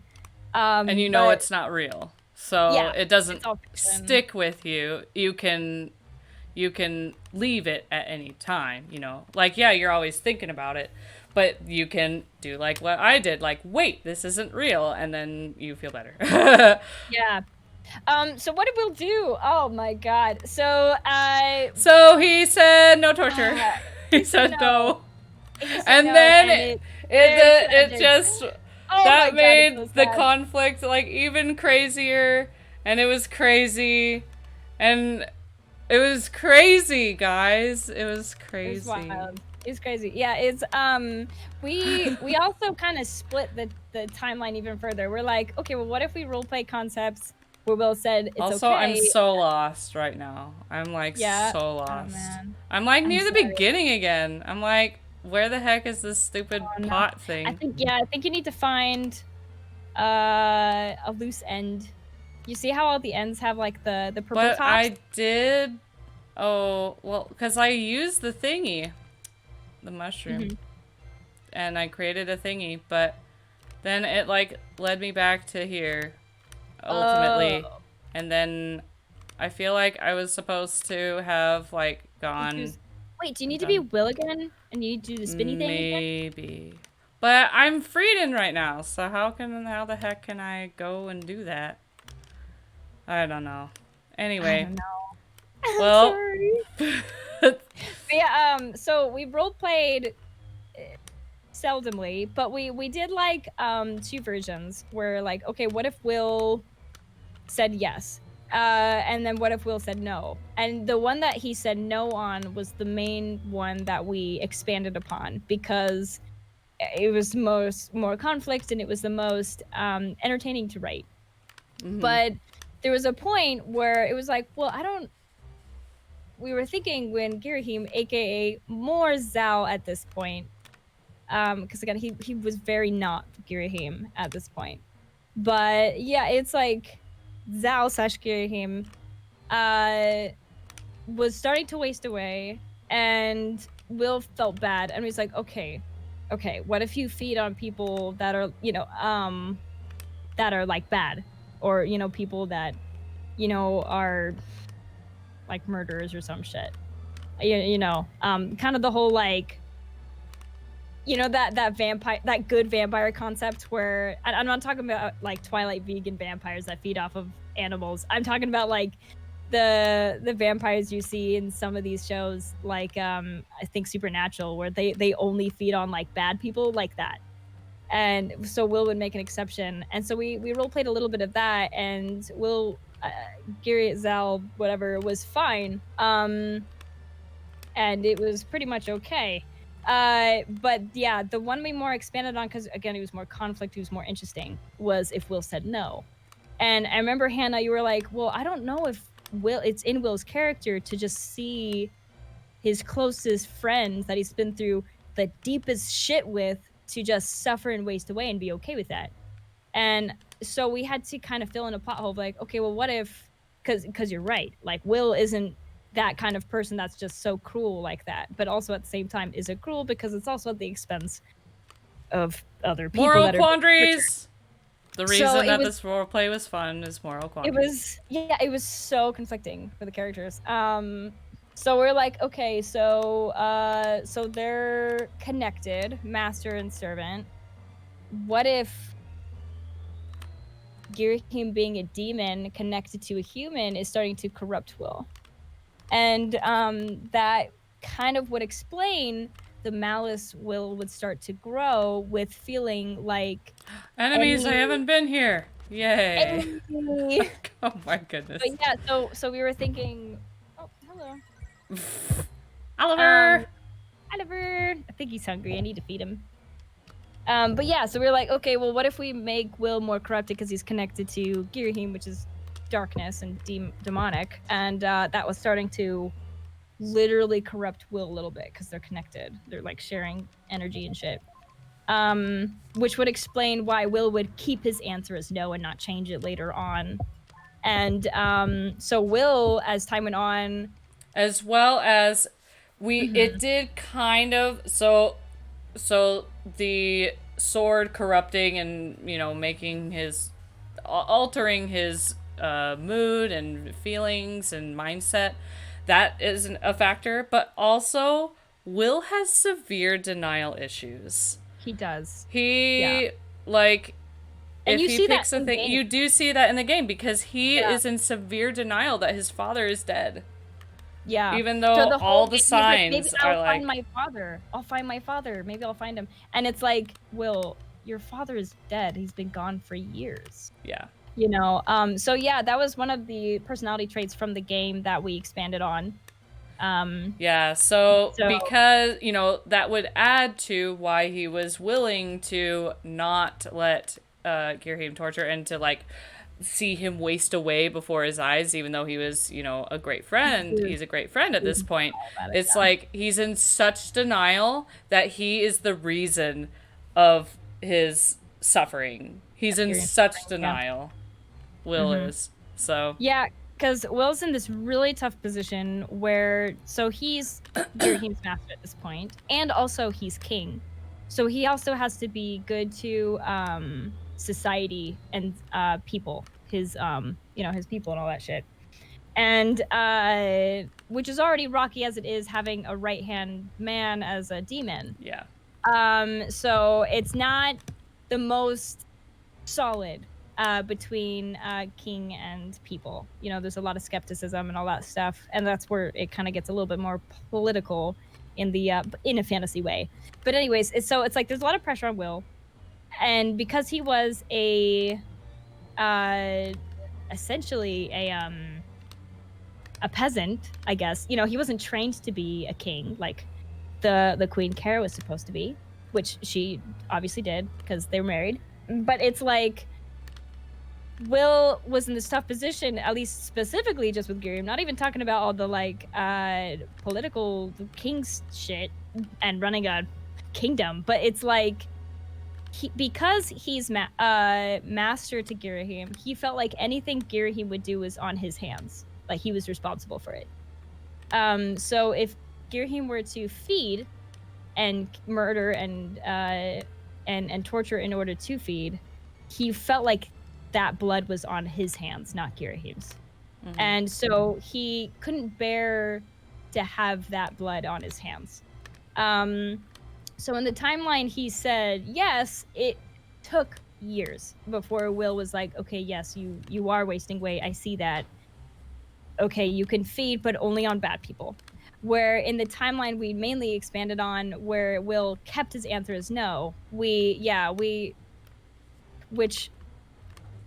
brought that out because of Will's denial, the conflicted he was, and then the a bit of the corruption that he was having by being connected to a demon. So, and his corruption, it's not that Will became like this bad guy, it's just that Will, that corruption, that malice that started to form, started to be directed towards avoiding, the whole torture aspect from Girahim, meaning that was indirectly going towards being hardened and more coarse towards Girahim. And yeah, he ended up wasting away. I'm gonna be right back. Oliver's really hungry. 1 sec. Awesome. Thanks, Daddy. I'm sorry I'm making you wait. But yeah, as corrupt as white, sorry, Master Will, those scenes were just, all of them were so fun to write. I don't have mushroom drops. So the thing is, I know for a fact that you get like a teapot or whatever at the end of this, and you use it in the city. But I don't know where the heck the stinking teapot is. It's... I love Mount Kress, but also I don't know where I'm going. And also, when you don't know what you're doing, then it's like... And you're also trying to, like, absent-mindedly talk and stuff like that. And so I feel like I'm just, like, wandering around in circles. Like, I'm trying to figure it out, but I also am not putting my full brain power into trying to figure this thing out. Because I'm also just, like, listening and trying to fill in the conversation as well. And so, anyway. So, I am totally stuck. But I totally want to finish this before ending tonight. Like, I am totally past time that I usually get off. I'm like 25 minutes over stream. But yes, Zal just needed a Snickers. Torture Snickers. It's fine. Okay. Oh boy. But I guess to explain why Rio became my character, because I don't know, we keep on trying to explain that, or I do, and then it just never gets explained because something else pops up. But Rio was Alyssa's character in As Pure as Black because she created him. But then oh, I haven't been here because there's a guy. How did I even, like, where is this? Just this way. I don't know. I don't know, man. Well, hopefully we'll be done with this soon. Anyway, so I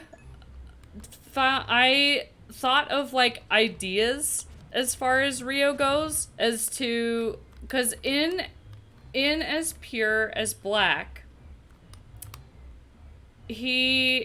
Rio, okay, well, so yeah, you have to know As Pure as Black and what Rio does in As Pure as Black in order to understand what idea I had with Rio. So in As Pure as Black, Rio was, you know, doing the whole petitioning against magic, right? Because, you know, they're industrial people and blah blah blah. And we later find out that he has a bigger reason to why he opposes magic. So the reason that actually I'm trying to explain how Rio became my character, but then I realized that they need to understand what the heck Rio, what the fuck happened? What happened in As Pure as Black. Otherwise it's like, you know. Anyway, so yeah, because otherwise it does. Anyway. So yeah. So Rio in As Pure as Black, what he was, you know, petitioning against magic, and later we actually go to in As Pure as Black, we go to the desert place that we mentioned before. That is where somebody lives who is a sorcerer. Mm-hmm. And they got the tip off Here it is. Here's what we were looking You found for. We found the teapot. The teapot! The teapot. Heck yeah. Did it. Big deal. So, yeah. Rio, anyway, we go to the desert. We find the sorcerer in this cabin. Well, actually, Rio was basically this sorcerer dude's adopted son. And the sorcerer has this backstory of, like, magic is bad because he, accidentally killed his own parents with his magic. Very Oopsie. powerful, but he was on the wrong side. He was against magic because of his personal failures. Yeah. And so Rio was like this sorcerer dude's assistant, and the potions that Rio would make would suppress the magic that the sorcerer naturally had within him. And that's also why the sorcerer lived in this secluded place, because he felt that if he was in society, he might end up hurting people. So that's like why he was out there, and Rio was kind of like taken in by him and sees him, this sorcerer guy, as a father figure. And so, anyway, in his purest black, the Girahim ends up killing the sorcerer. So yeah. For information, because also the sorcerer was hired by Kara's father, the king, to essentially put up this repressive barrier against the source of Mount Kress's magic, which is the teapot. But for his Piers Black's sake, and also to make it important for Girahim to get back via Gaia's trickery, I guess. We made it a bit more significant, where we made the teapot, the place of the teapot, more like a fountain, and we called it the Fountain of Tears instead of the Teapot of Tears. And it was essentially a gateway into the spirit world, which essentially would help as a tool for Girahim to get back to Demise. So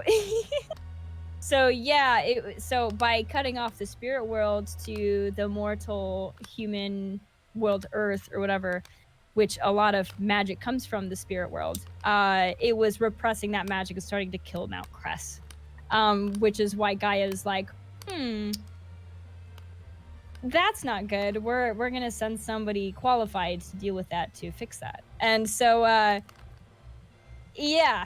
Gaia, being a goddess and not really telling what the fuck's going on, as she is in this game, they kind of had to figure it out themselves, and that's why they went around asking questions and getting information, why they're given to them or forced, such as how Girahim killed the Rio's adopted father.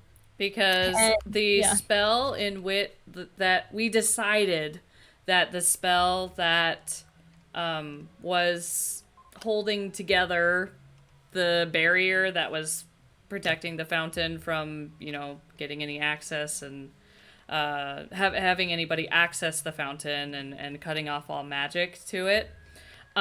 We just arbitrary qualifications. When the sorcerer cast the spell, he made it so that that the caster of the spell would need to be killed in order to break the spell. So he had to die. So Sorry, it was sorcerer. like a blood promise. Yeah. But on top of it, this is redundant. We didn't need to do it, but we were younger writers and stuff like that. But because it's the spirit fountain and it goes to the spirit realm, we were thinking in order to help heal that. Oh, right. So in Illusion of Gaia, sorry, let me backtrack. If I remember correctly, and I could be wrong because I'm not really paying attention to the game right now, and it's really old and rusty. But so the teapot, I think, is full of tears, right? Spirit tears, or something like that. So so the teapot, which Hannah just got in this game, is full of spirit tears, which is obviously donated by spirits. And so it's very magical, and it has a lot of healing properties and shit. So because we took that teapot and essentially gave the teapot a greater purpose, which was this fountain, which was this gateway, this bridge between spirit worlds and mortal world, just as how it's a fountain of spirit tears that are donated by spirits, such as the teapot in the game. We made it where a spirit needs to donate tears, at least a single tear, to this fountain to help bring that connection back between worlds. And it has been mentioned in Skyward Sword multiple times that Girahim and Fi, or Fi or whatever, is a sword spirit. So not only is Girahim a demon, but he's a spirit. He's a sword spirit. And so we thought it was kind of fitting. And so we needed a spirit on this plane, this mortal world, to bring that, to help that bridge back so it's no longer severed. So yeah, Girahim had to donate a tear in order to bring back that connection from the severed bridge. And but yeah, it's crazy. Also, yes, those are 2 of my new emotes. I'm still working on the other ones. I'm planning on doing the rest tonight. But yeah, that's a We Are Legion emote and a stretch emote because my wrist is bad and I need reminders, just how I need reminders of drinking water to stretch. So it's a little crooked, broken wrist, but yeah. And yeah, I usually also pour tea first, milk after. That's kind of weird to do milk first. I feel like that's pouring milk first before cereal. That's just heresy. Right? That's pretty weird. Spare teas, spare teas. It was really funny. But yeah, so Mount Kress was essential to the goal of Spears Black and then getting Girahim back to Demise. I still don't know where Gaia is here. Like, I didn't even run into Gaia, like, in the city of Euro. Is there like a church? Wait, go up. Go up. Go to the left and right. No, nothing. Go to the left. Because this is that apple girl. And then this over here is Neil and his parents. And that's nothing. And then it's Will's friend's room. But that's it. So we're just gonna go to a different... I do remember like a church or something. And you go behind the statue or something. And that's where the slave people are. I don't know where... Yeah, I don't know. I never found that. I don't know where that is. It's totally somewhere. It's totally somewhere. I know it's somewhere. Wait, I think it's in one of those back alleys. I think you have to try to go in between buildings. Yeah, something... I don't know. Oh, you know, speaking of mature themes, actually, in Spears Black, is human trafficking and slavery. Yeah, because in this game, Illusion of Gaia, that's a mature theme in this game, is human trafficking and slavery. They had to censor the word slavery. They call them, what do they call it? Just workers? I think they call them workers. Yeah. But it's actually slaves. Which is really sad. And Will actually disbands slavery because in this game, which is one of the backstories that carries over into Spears Black, Will has a very personal vendetta against slavery because he was dragged. Here's Gaia. Yay! Yay! Awesome.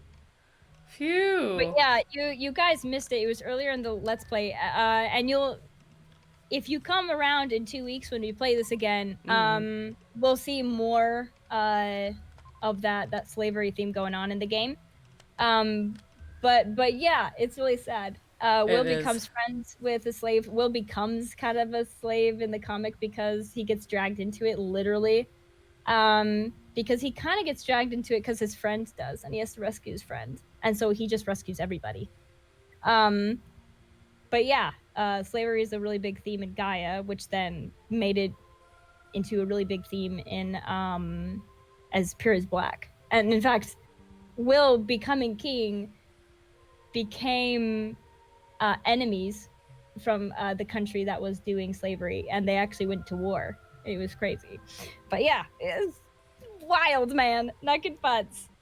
But, yeah. Super crazy. But just to, I guess, finish up with Rio. So because the We sorcerer losing is. track. I'm so sorry. Oh no, it's okay. It's okay. So with Rio, we of course decided that the sorcerer was a father figure to Rio, and it turns out that, you know, Girahim killed the sorcerer. So Rio wasn't present for this when this happened, but he found out that this happened. And so later, when, you know, during the Master Will time, Rio has very, very much reason to want to kill Girahim and to make him suffer. Because A, he's pro-magic, and B, he literally killed his basically adopted father. So he hates Girahim to no end. And but to make it worse, he hates Will because, like, in his Beer's Black, it was, wow, it sounds really shitty when I say it. There's more context to it, but Will essentially stopped associating with Girahim to Rio. Like, Girahim played his role as the villain, and Will played along as his role as the hero. Yeah. I don't think Will knew. If I remember correctly, I don't think Will knew. Yeah, he didn't that know that Girahim was acting. Yeah, I don't think. Yeah, and but even afterwards, I don't remember if I don't think Will knew that Girahim killed him. So after the death of Rio's father, Will talks to Rio and seems to be enemies with Girahim. So Rio and Will are chill, and then skip ahead like 10 years later, Will's suddenly king, and guess who's at his right hand? The demon that they were supposed to be enemies with, that also killed Rio's father. So Rio was like, oh my god, it was all a ploy, and he gets the wrong idea. But also, it's not that wrong. Like, it's kind of the right idea, but it's just a little bit more complicated than that, because Will also was kind of fooled and not realizing that Girahim killed him. And so it was, like, really fucked up. So Rio always hated Girahim because of the death of his father, but also he now really hates Will because he thought Will was involved. And so it just they became very horrible enemies, and it was intense. Yeah. So, and I kind of spearheaded the idea of Rio hating Will and hating, just having all this hate in him, and being kind of the main antagonist in Master Will. Yeah. Because he is very smart, Rio is, and knows and done research on, like, how to actually kill Girahim, and he gets pretty close. Really powerful demon. Yeah, it was cool. No, it was sick. Awesome. And Hannah kind of took the role of that because it was a lot of, like, Girahim and Rio head to head. Right. And it wouldn't be a role play if I was writing for both. So Hannah took Rio's role, and she played it so much better than me. And Rio more became Hannah's character because obviously she was playing Rio and I was playing Girahim, and it was intense. It was awesome. It was super really sick. awesome. And Crystal, it's a lot. It's a lot. And what's crazy is that we're not even going into specifics. Isn't that wild? Yeah. This is years of content yeah. between me and Hannah that started out as a joke and then became into a really serious, really in-depth story. So good. And that's like, I loved it when that that's happens. why that's why I came up with this idea to even do this stream, is because I'm like, there's so much to talk about here, and there's so much just sheer content, and also your people are like, what the heck is this? And I'm like, let's just do a stream where I play Gaia and we explain what the heck is this. Yeah, it's gonna be crazy. And what's also weird too is that there's even more. There's even more. This is just the stuff this is the beginning stuff. This isn't even the original stuff. Can you believe that? This isn't even Zao at this point. This is like Girahim's starting to turn to Zal, but we're still calling him Girahim at this point, and we're still playing in the Will's universe. This is the fan fiction crossover roleplay. We haven't even gotten to the original stuff, and it's also kind of hard to talk about with the original stuff too, because other people are involved. And then also a lot of it is rewritten, and we're actually rewriting it now. So it's kind of hard to say. It's hard to talk about what is canon and what goes down right, in the original because it's stuff with so Zal. because so I was I'm only involved with the stages of comic, as pure as black, as corrupt as white, Master Will. That's the only thing that I was involved in writing.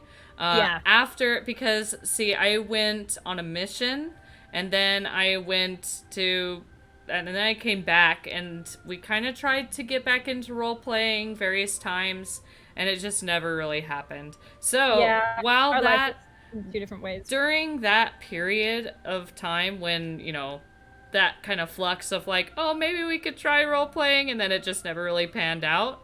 Yeah. Alyssa was role playing, because she just loved the character, Girahim had developed into so much.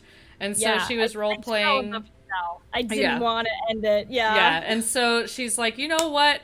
Girahim is great and all, but he's really not Girahim anymore. Let's change him into an original character. So she did that with Zal. And so and to test out this original character, she was role playing with like her roommates and stuff with their original characters. And so, and that became its own role play thing that, is this alternate as pure as black stuff, which will probably be like pulled on as far as rewriting again as pure as black. So so Alyssa now in her probably among the final rewrite of as pure as black, she has two canons to pull from. She has ours that we did together, as well as the role plays that she did with her roommates, which are two, they cover completely different topics and also different time periods. So that's kind of nice. And the crazy timeline about it, they're also, it's like Will's ending. So like if here's like beginning and here's like end of the As Pure as Black timeline, all of everything that happens with Will, both original and fan, is like near the end. And then stuff I played with Sam was both in the middle of Will and before Will. And then the stuff that I'm doing stuff with Danny now is way before even the stuff me and Sam did. Oh, so wow. I didn't even know that. It's crazy, man. I'm telling you, this is like knuck and futz. There is so much to it.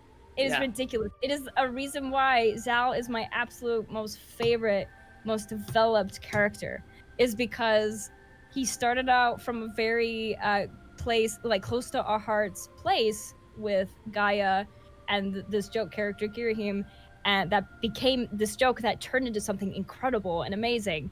And then it's also involving literally three of my most closest friends, So Zal is in the middle of all of that. Yeah. So the star of the show. So much. Yeah. Inadvertently, he wasn't meant to be, because because Will is just as much of a main character as Zal and / Girahim. It's just that Zal is out of place, aka Girahim. It's kind of the both same for them. Is they're so out of their element that chaos just kind of follows them. So a lot of the time, accidentally or inadvertently, conflict, aka plot, happens because Zal's just there. It's not that he's meant to be this main character or anything. It's just that he triggers a lot of the plot points. Yeah. Because he's not supposed to be there, being a demon. So it just kind of fell in place like that. Yeah. So point is, As Pure as Black has a lot going on, and it's awesome. Multi-dimensional fucking story. So, But it is about time to wrap the stream up again. It's As way past time. Oh I my god. know. I wanted to finish Mount Kress, and then I wanted to finish my explanation of Rio. But so, as a reminder, so Tuesday, we will be streaming the new Pokemon Snap. So, Jarom and I will be, switching off with the controller or whatever. We'll be doing that. That will be our first venture into the game. So, I totally feel like some people will have already played and beaten the game by the time we started on Tuesday, since came out today. But it came out today, so yeah. Anyway, so we're doing that on Tuesday, and then so on Friday we are not doing the Gaia stream because it is the day before we move into our house. We got the keys yesterday. So, yeah, we're not doing the stream on Friday, the 7th, because that's too close to moving day, which is the 8th.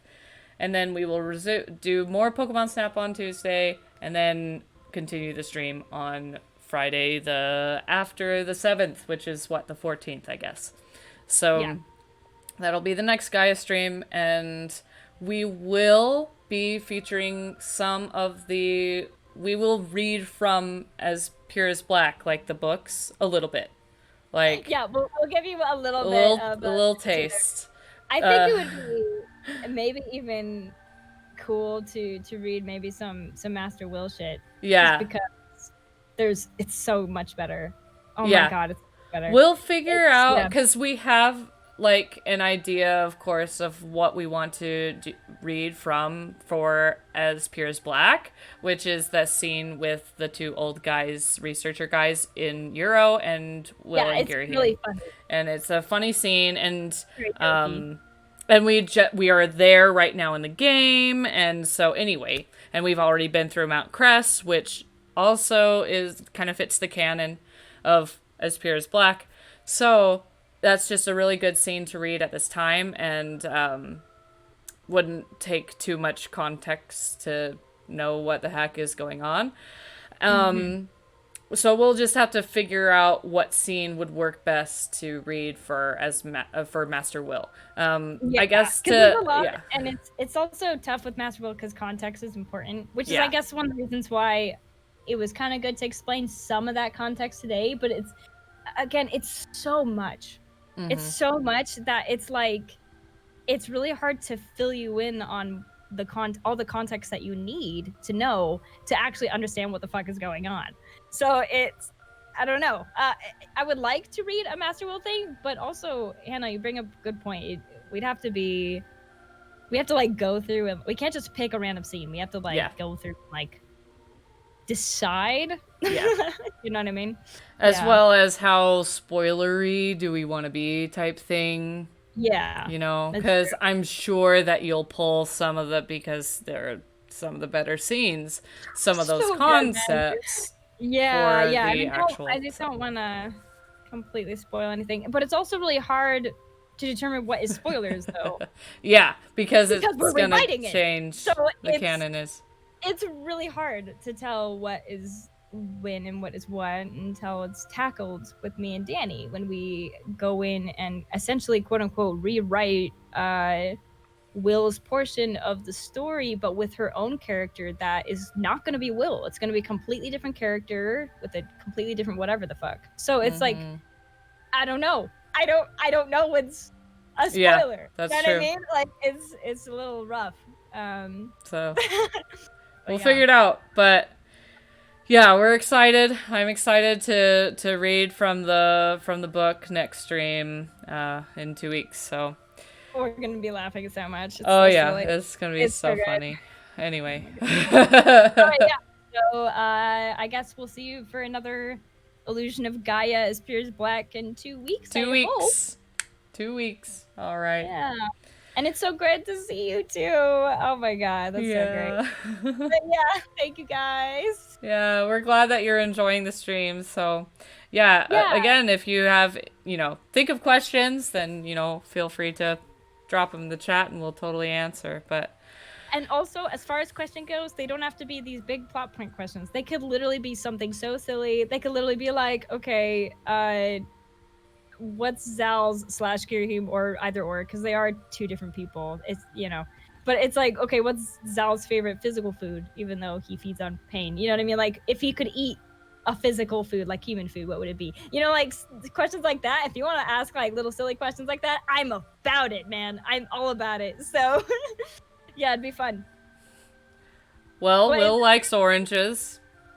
Yeah, Will like oranges.